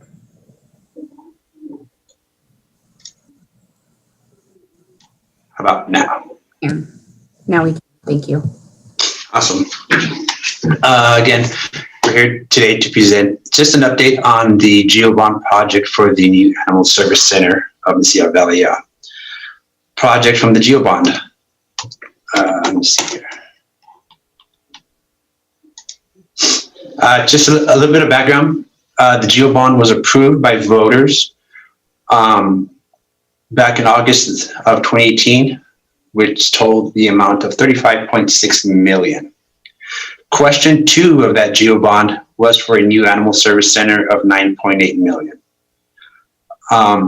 Back in January of this year, we had a SAC review of some of the potential bidders of the construction, and the highest ranked contractor was chosen back in January. Included in the Animal Service Center is the dog parks, the 2 dog parks, the 2-acre dog parks as part of the project. However, want to make it clear that the funding for this is coming out of question 1, the park improvements and dog parks and sports fields question of the GeoBond, which had a total of $16.9 million. So that funding is kept separate from the actual Animal Service Center. Just a project status up on top, you can see a Gantt chart of the of our current status. You can see here we're March of the Q1. We're in the negotiation process, as well as waiting for Pass Electric to relocate an overhead power line that cuts through the site in an east-west direction and follow along the northern and western boundary. So we're waiting on that prior to beginning construction. We have negotiated and value engineered the project, which I'll get into a little bit further. But right now the contract is in legal, and hopefully that gets approved as soon as possible, so we can present to City Council and get this contract approved.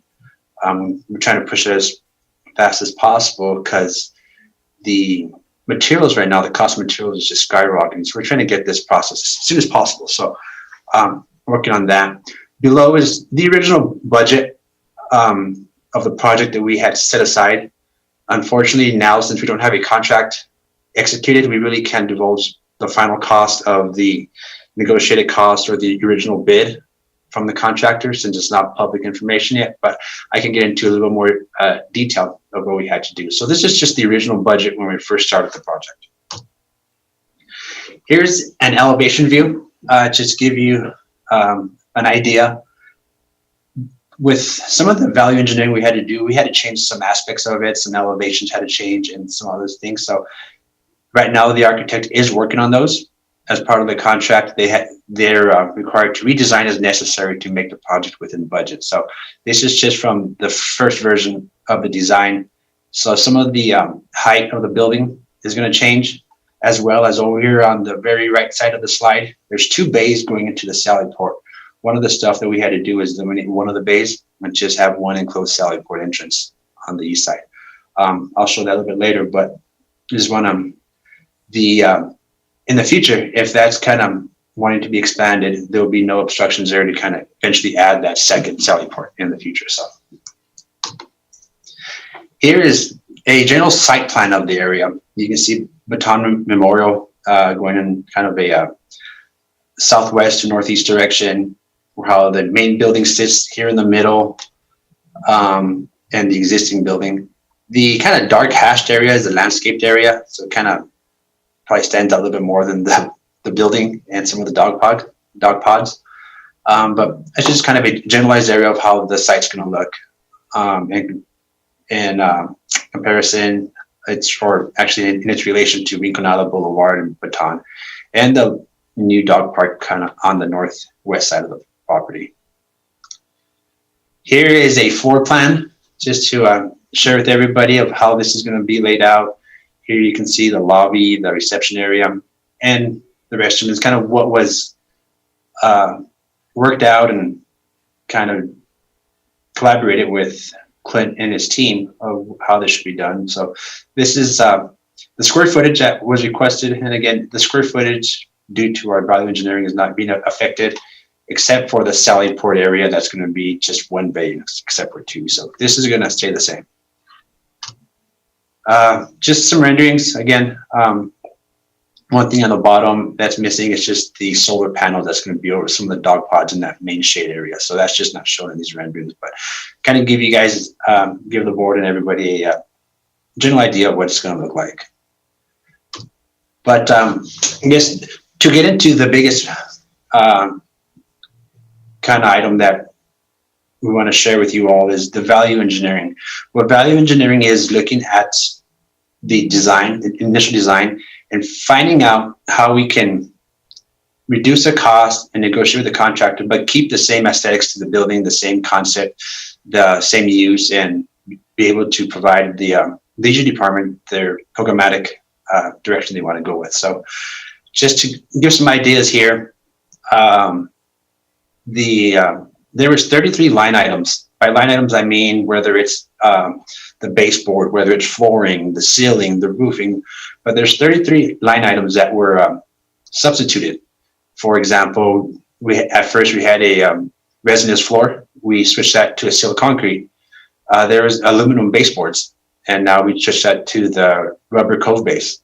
There's light fixtures, cabinets, and some CMU from the cinder blocks to the metal studs in the main area. Not necessarily changing the floor space and everything, but just changing the building material. The total cost of this reduction was about $557,920 is what we were able to reduce off this project from that. And I want to give credit to staff to kind of looking at these options and making sure the main programs and the main kind of the requests of the user department are still being met. The questions from the GeoBond, everything's still being met, but this is just some of the materials to accomplish the same idea. So those are the substitutions. Here there is, and I guess this is a big one where we had to delete some of the items from the project. Again, I want to mention that the overall question of the GeoBond is being met. There's just some of the other stuff to sorry, I just got a tease message that threw me off a little bit. But these are some of the deletions that we had discussed with Clint, the contractor, and the architect. So what are some of the options that can be deleted, and not necessarily deleted entirely, but just with this phase in this project, it won't be included. There's opportunities to include this in the future, or as during construction if money is found to get this included with the project. Some of this is this SMT cleaning system, a metal soffit for dog pods, a raised planter at the entryway. Now, this is what I mentioned earlier for the elevation of the building to be lowered to 6 feet to match the west wing. What this helped do also, just kind of if you remember the renderings, there is a huge difference in elevation from the main entranceway to the side wings. But what causes that, an effect from that is also the heating and cooling for that area too changes a lot. So reducing the overall cubic feet inside a building, with this, we're able to reduce some of the structural elements of it as well as the heating and cooling. So this had a big impact on the cost. The laundry and linen shelving, and then again, like I mentioned, reduce the sally port to a 16-footer, and the dog kennels and cages that are outside. We're still building the dog pods, the shades, the solar panels. Just at this point right now, we are not able to include the actual kennels as part of the project. So as a result of what I just mentioned, staff, the architect for the city, Shadevi, and with the help of Arturo, Clint is involved in the contractor. We're able to reduce this cost for about 1.2 million, 1.178735. We're able to negotiate and value engineering this project to get it within budget. With not only that, working with the staff, some of the budget, just to kind of be transparent with everyone on the board, we had to move some monies from our budget for materials testing, additional surveys, utilities, the FF&E, the fixtures, furnishings, and equipment, and a portion of the contingency to make this negotiation work and be coming to an agreement with the contractor to move forward. So with these adjustments, these revisions, and kind of collaborating with the entire team, the contract is now in execution. I believe it's in legal, and once we get their approval, we'll be going to City Council for their approval. So that, in a nutshell, is where we're at. This has been one of our biggest focuses in Public Works to get this project going. And I know presenting this with these reductions and everything sounds kind of tough, but it was just our bad timing or with the market now where we're doing it. But staff has done an exceptional job to get these projects going so we can meet our deadline of being constructed and completed by FY22. The end of FY22, these geo bond projects have to be completed. So I commend them on that. But with that being said, I can go into discussion, answer any questions that. Thank you, Mr. Trevino. I'd like to start out with Clint. Thank you, Madam Vice Chair. We had, again, this was quite the project. It was not, I made the comment during the conversation that it was hard to see something that we all wanted to see happen and then have it brought down and, have these things eliminated, but we had to make this work. So we at the center had to make a lot of sacrifices for that if we didn't want other things gone. There was a lot of discussion of what to take out. I tried and fought really hard to keep the cleaning system, the SMT cleaning system in, but if it was a matter of getting rid of a dog pod versus having the cleaning system, I would much rather have that dog pod. So it was a constant give and take. But I wanted to point out really quick that a lot of the things are going to be left, stubbed out, it's called. In other words, everything there. So, and the cleaning equipment is just that it'll be stubbed out. So if we, the next fiscal year, we have some money, we can purchase it, have it installed. Same thing with other items there too. So, and we're grateful that the contractor is able to work with us on some of those items, and Tony in the Public Works Department as well. So that's what I have to say. Thank you, Clint. I have Gino and then Mayor Pro Tem. Thank you, Madam Chair. And I don't know if this question should go to Mr. Trevino or Clint, but why was the sally port reduced from 4 bays to 2? Madam Chair, Board Member Jimenez, it was reduced from 2 bays to 1. The reason for that is just to value engineer and get the project within budget. And this is quite a factor. I think what Gino means by 4 is we could fit 4 trucks in it at one time, and it was reduced down to fit 2, and it was strictly for, like I said, just for value engineering. We had to afford the building, fit it in to the cost.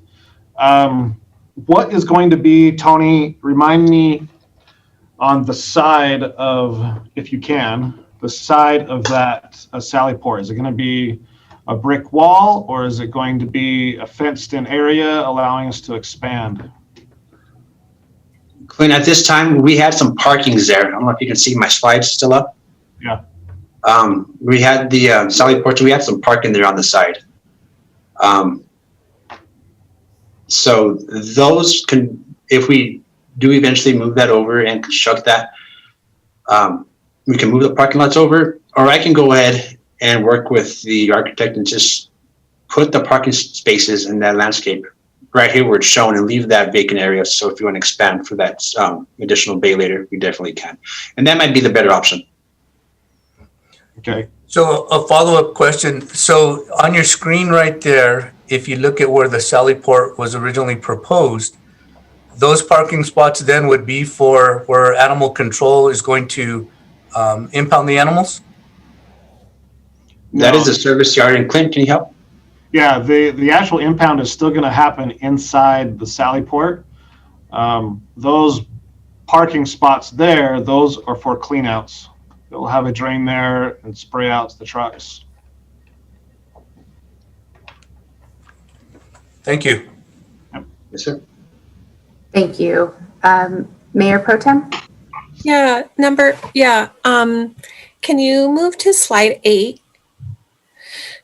Thanks, Clint and Tony, Public Works. Really appreciate, I know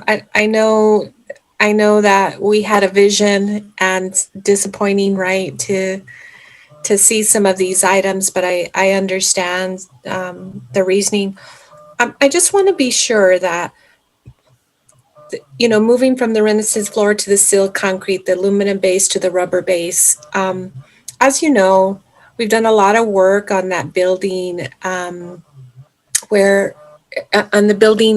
the laundry area is, finding mold, those kinds of things. And the issues with heating and cooling. And I know everybody wants this beautiful building, and we probably won't have to worry about it for maybe a decade, 5, 6, 7, 8 years. But are all these changes conducive to ensuring that it will stand up to the water, the spraying that needs to happen to clean, just the natural wear and tear daily, those kinds of things, Tony or Clint?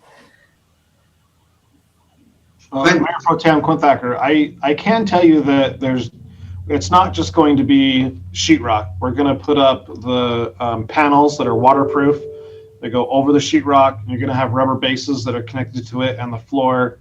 All these, there are precautions to be taken. Also, the dog pods are not sheetrock. They are cinder block. We kept those as to stand the test of time, and also the environment they're going to be in.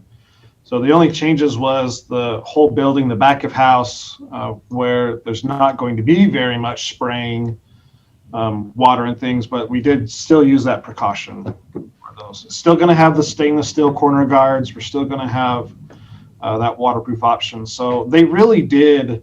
I mean, we had a dream, and now we're making it a reality while building in the middle of COVID. Is the best way I can explain it. One thing Tony did not go into that we need to talk about, and the reason why we called this to order, was that FF&E. And I can let him talk about that a little bit more. I think is important to bring to the board, because that was the purpose of this discussion. The fixed fixtures? Yeah. Okay. What? Well, if you remember the email that was sent out to the board, it was discussing that, and yeah, this is the slide. So the FF&E, it was, in order for this project to move forward, we had to find those savings wherever we could. Yeah. So the savings found in the FF&E, the features, furniture, and equipment, it was requested that Animal Service Center pay for the FF&E. So all of the equipment, all the furniture, and also the kennel equipment So the kennels inside the dog pods would be done. All said and done, it was, I believe, with the New Mexico tax, it was $705,000 that needs to be found in order to complete that, our portion, the center's portion of it. That's over 2 years, so it doesn't all have to be done now. But that is something that we need to discuss of, the city and the county and also my budget. So, Tony, did I give that enough description properly? No, Clinton, you didn't. I just want to relay that it wasn't taken out on purpose, but in order for us to get this contract executed before prices go any higher, we eliminate more square footage. We had to move that money. Let me kind of go back to the original budget, and you can see where we kind of had all this money set aside in the original budget. So when I mentioned earlier, the budget had to be moved with some of these miscellaneous costs from our survey, the FF&E and equipment, and the contingencies. We didn't eliminate it, but we had to move a large portion of each one of those into the final cost for the project, the base bid, to get this project going before we lose anymore. And just within a week, trying to process the contract, the price has already gone up, I think, $20,000 to $30,000 on steel, just within the week since we negotiated to trying to execute the contract. So we had to send out some letters of intent to the suppliers to try and solidify some of these costs, but we're working as hard as we can just to get this going. But this is what Clint was mentioning, where we had to move the money from what we set aside for the fixtures, furniture, and equipment just to get the project started. Again, I don't know, like I mentioned, we moved some of it. We didn't move everything. So as we get further along in the project and there's no unforeseen circumstances, we do have the contingency that can be used for some of the items that we had to remove. So for the FF&E or the kennels, we can use some of that money later on as we move forward. However, it's just set aside for now in case something comes up during construction that we need to have it there. But based on the exercise of value engineering, the consultant looking at the plans and staff also, we're really comfortable moving forward and hopefully not using any of that, but we can utilize that for some of the equipment as we get further along in construction. Sure. Tony, I appreciate that. So with that, I have a few comments. So this FF&E and equipment, I think that's just very, it's not specific. So I would appreciate that we talk about this, because pay it now or pay it later. I mean, it's going to come out of the county and city anyway. And so it would be helpful to be more specific about what that entails, pricing, those kinds of things, so that and maybe it needs to be discussed in executive and finance committees and then brought to the board later. But that for me would be super helpful, more specifics on what that truly is. And if you feel at that point that there needs to be a more robust conversation with the board, I think that's going to be helpful to me anyway. I don't know how others on my colleagues feel on the board.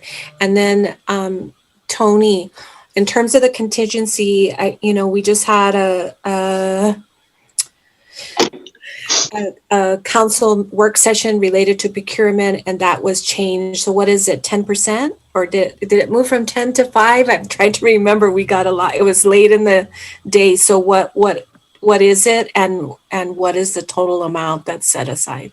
So I believe what the proposal for that new the procurement code was max of 20% contingency. That we needed contingency is required, but a max of 20% for vertical construction. Okay.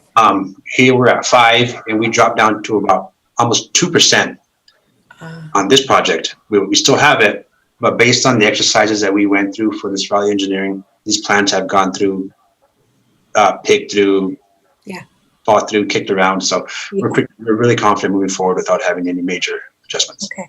Okay, that's cool. I really appreciate you going over it very specific. And then last, Tony, the construction, right, wood, all the supplies and stuff has just gone astronomically high. Why is that?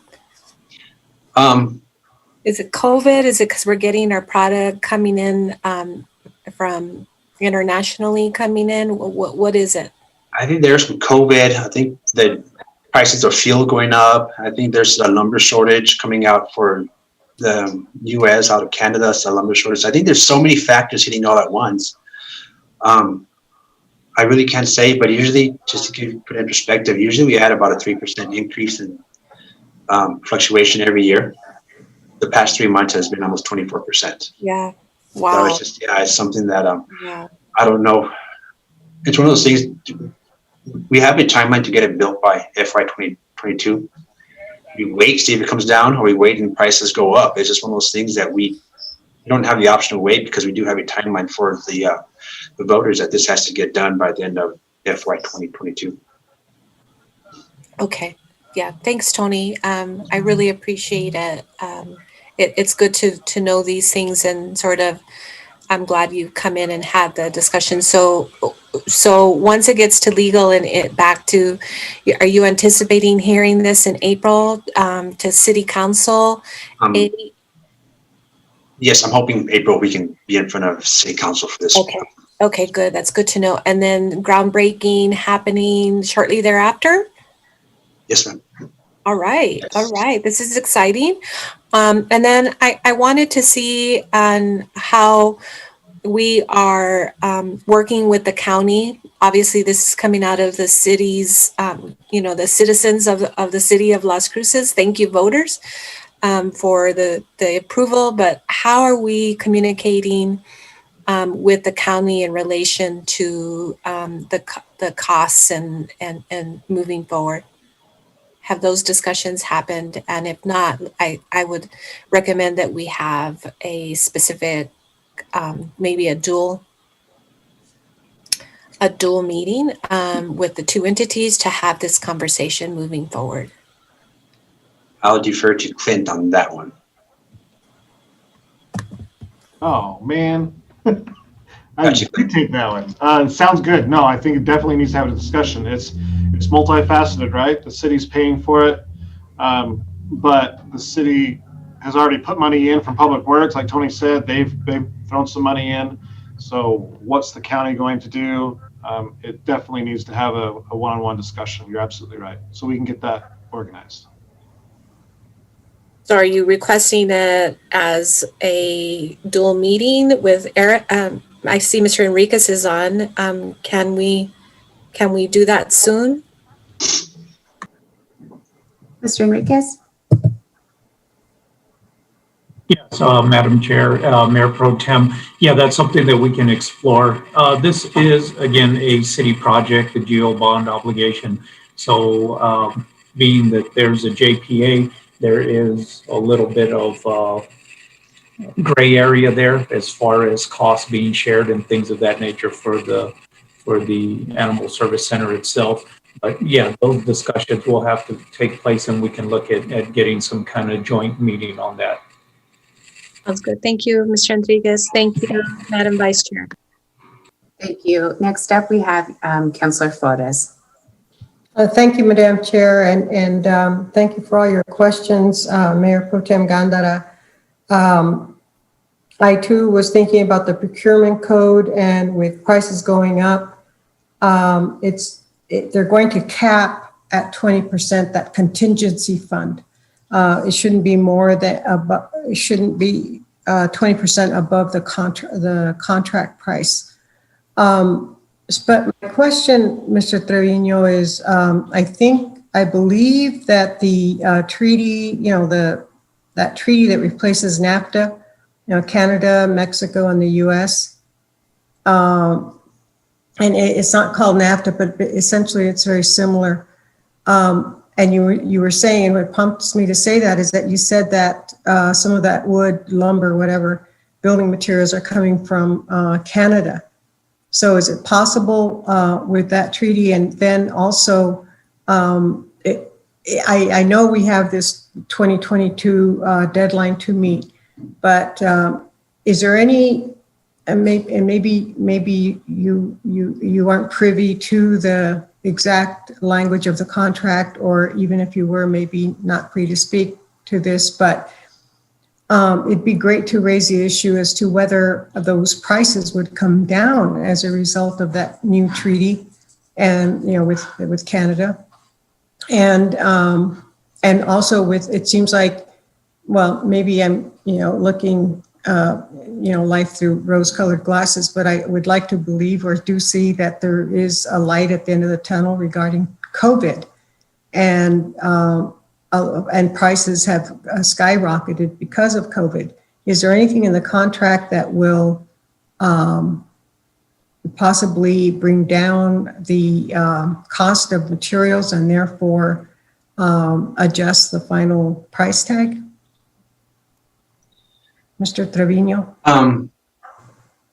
So to make sure that I understand your question, you're saying if you order the material now and if prices come down, if they'll adjust the cost of the material on the contract?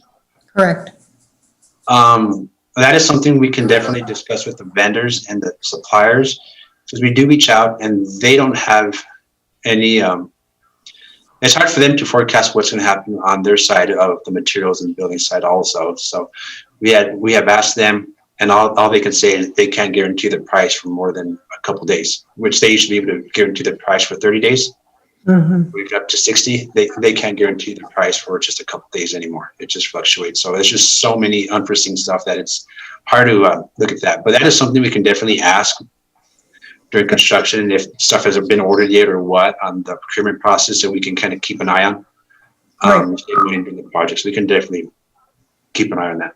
That would be great, Tony, because because I agree with Mayor Pro Tem Gandara insofar as some of the things that we're whittling away, and some of these things can be put in later, but like replacing aluminum with rubber, and aluminum's going to have a longer life.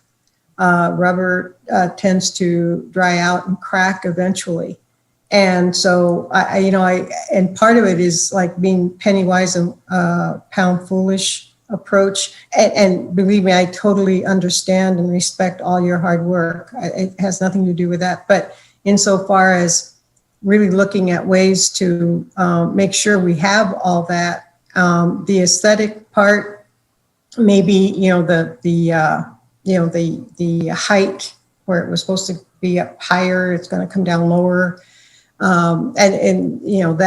That to me is, I think, an architectural aesthetic aspect, and an architect might argue, no, it's really essential for the function.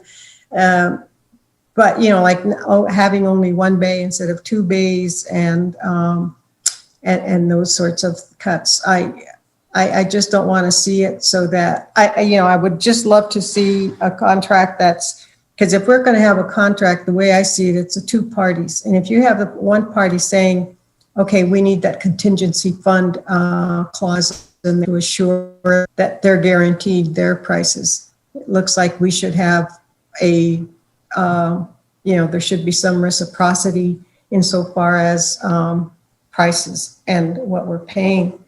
And understanding that if in fact these prices are due to COVID and all the problems that has given, trade has been affected by that. Anyway, but thank you, Tony, for looking into that and bringing it up with legal or the powers that be. And hopefully, yeah. So thank you again, Tony, and thank you, Clint. Thank you, Madam Chair. Thank you.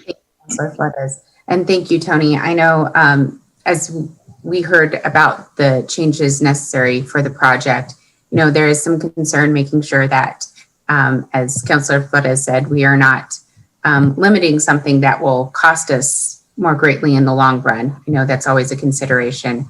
But knowing that the system just across the board is so volatile right now and changing so dramatically, from the cost of steel to lumber.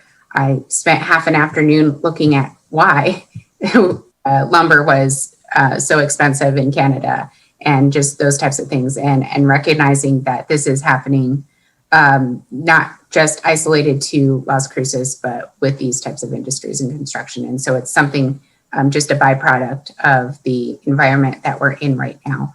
But I do have it marked down to make sure as well that we're communicating with our chair about those extra meetings, Mayor Pro Tem, and talking with the county and looking at those types of things so that we're exploring it and making sure we're doing it efficiently and within a timely manner as well. So thank you. Are there any further questions or discussion on this project? Please feel free to raise your hand. Okay. Thank you very much, Tony and your team, for joining us here today. Moving on, we have item number 7, which is public input, and I will open it up to Clint. Thank you, Madam Chair. Clint Thacker. We have one point of public input that was sent to me. It states, I watched the Doña County Board of Commissioners meeting yesterday as I had emailed them my public input regarding the $185,000 sole source contract to Barkhouse. One of the public input email that was read in the meeting made reference to a dog that was allegedly pulled by Barkhouse, but was later returned due to a complication. I think the email was sent by the rescue that saved the dog by pulling her the same day and taking her to the vet. I didn't quite catch the name of the person or the rescue that sent in the email. A friend of mine sent me this post this morning. It was posted on From the Heart Rescue Facebook page. She thinks this is the same dog that was discussed at yesterday's meeting, and it sounds like it is. So then they had posted 2 questions. 1, are you able to confirm what really happened with this dog named Biscuit? And 2, if Barkhouse did in fact return or leave Biscuit at the shelter even after being told that there was no surgical staff that day, will they continue to pull or continue to have polling privileges at the shelter? Thank you for your time. So if I can answer number 1, the dog they are referencing in the Facebook link they provided is yes, that was Biscuit. And then 2, the question of Barkhouse did in fact, will they continue to have polling privileges? We have a rescue agreement, and at this time, Barkhouse has not signed that rescue agreement. So as soon as they do sign, then we can have discussions with them about that. That's all I have to say. You're on mute. Thank you. Thank you. And second, I know that Jean, you had a question. I see your hand.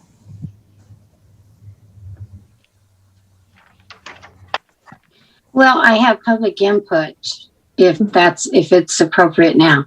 Yes, ma'am. Thank you. Yes, and it is related to the contract that is under consideration right now with the county with Barkhouse. And just a second here, I'm trying to pull up my notes.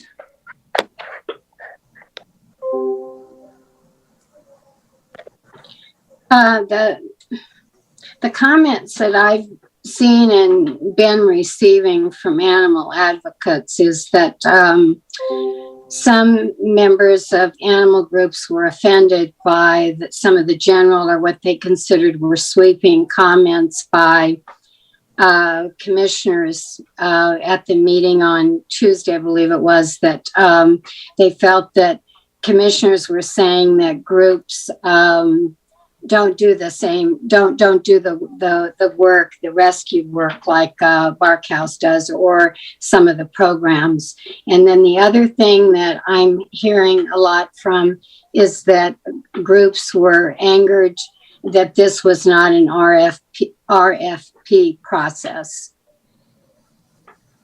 And I don't know if anyone can respond to that or not right now, or if you're just accepting comments without response.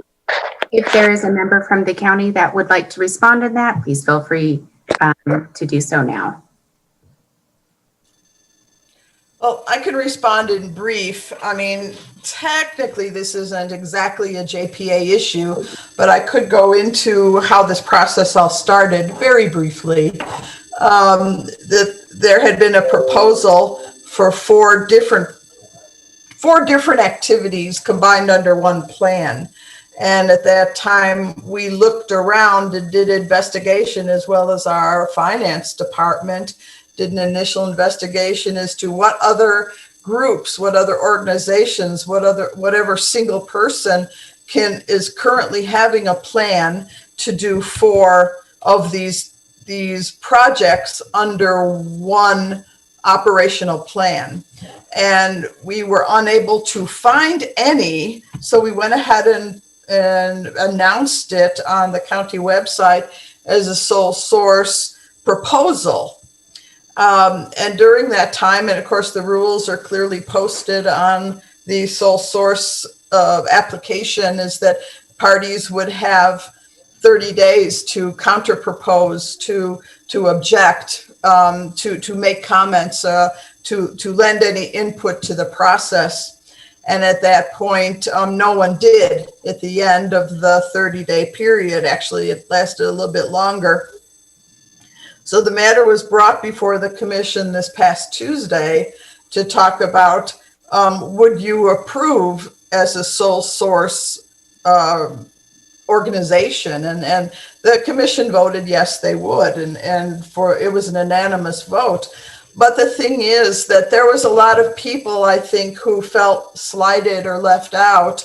We could not, with all the wonderful people out there doing rescue and doing projects, nobody came forward and said, well, I can do all 4, or I'm doing all 4, or here's my proposal. And because we didn't hear any objection like that, we were able to proceed with the sole source. That doesn't mean right now that a contract is in place. It is not in place yet. There could be modifications, and we could possibly offer different things to other groups in the future. It was almost impossible to name every good work that's being done out there, although we tried to, and I think a lot of people tried to talk and bring in. We answered to some negative comments that were submitted as public input, which are people's right to do so. And there was also an equal number of people who submitted public input in support of the sole source awarding.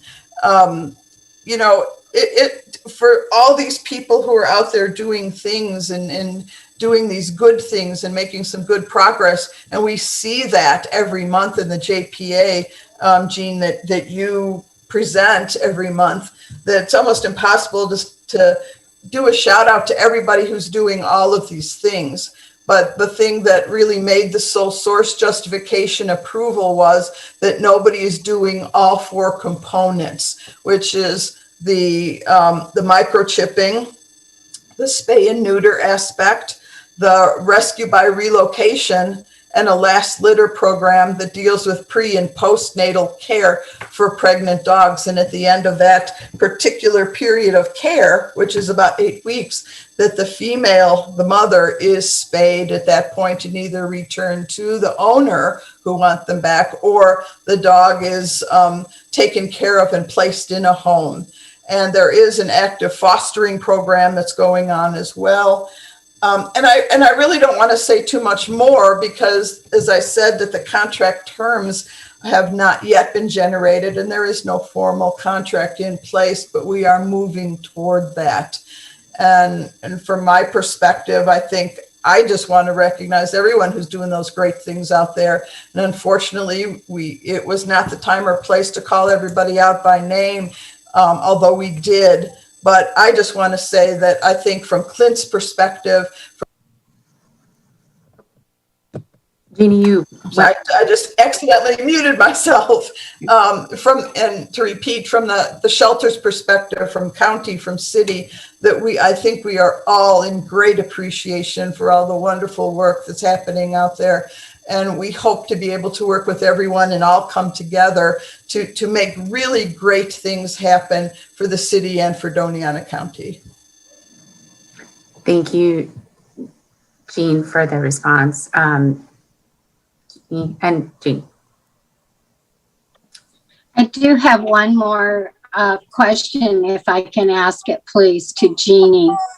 And is that the you said it was announced on the Diana County government website looking for sole source. Was there anything written or addressed in any other, how do I want to put it? Was there any other form of announcement or notification about this? And the reason I ask that is because I'm hearing from groups like Action Programs for Animal is one of them, that they were not aware of any inquiry from the county for sole source.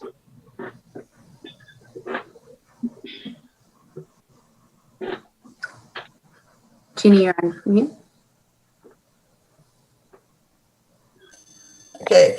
And again, I think that this isn't the proper forum to talk about how this was particularly announced, but I can assure you that all process was done in compliance with ordinance and with procurement law. Thank you.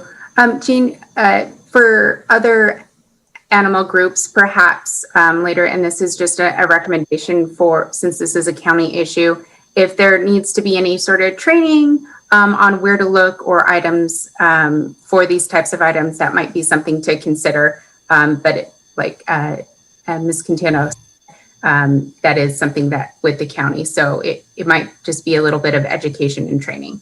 So thank you. Thank you. I feel like my questions were answered. Thank you. Thank you. And thank you, Ms. Quintero. At this time, was there any other public comment? No, Madam Vice Chair, that was the only one received. Okay, thank you very much. We'll move on to item number 8, which is chair and board comments. I just want to take a moment to say thank you for everyone for allowing me to chair today, sticking with me as my first time while Commissioner Sanchez is gone. So thank you. And I'll move on. If you have any public comments, please feel free to raise your hand.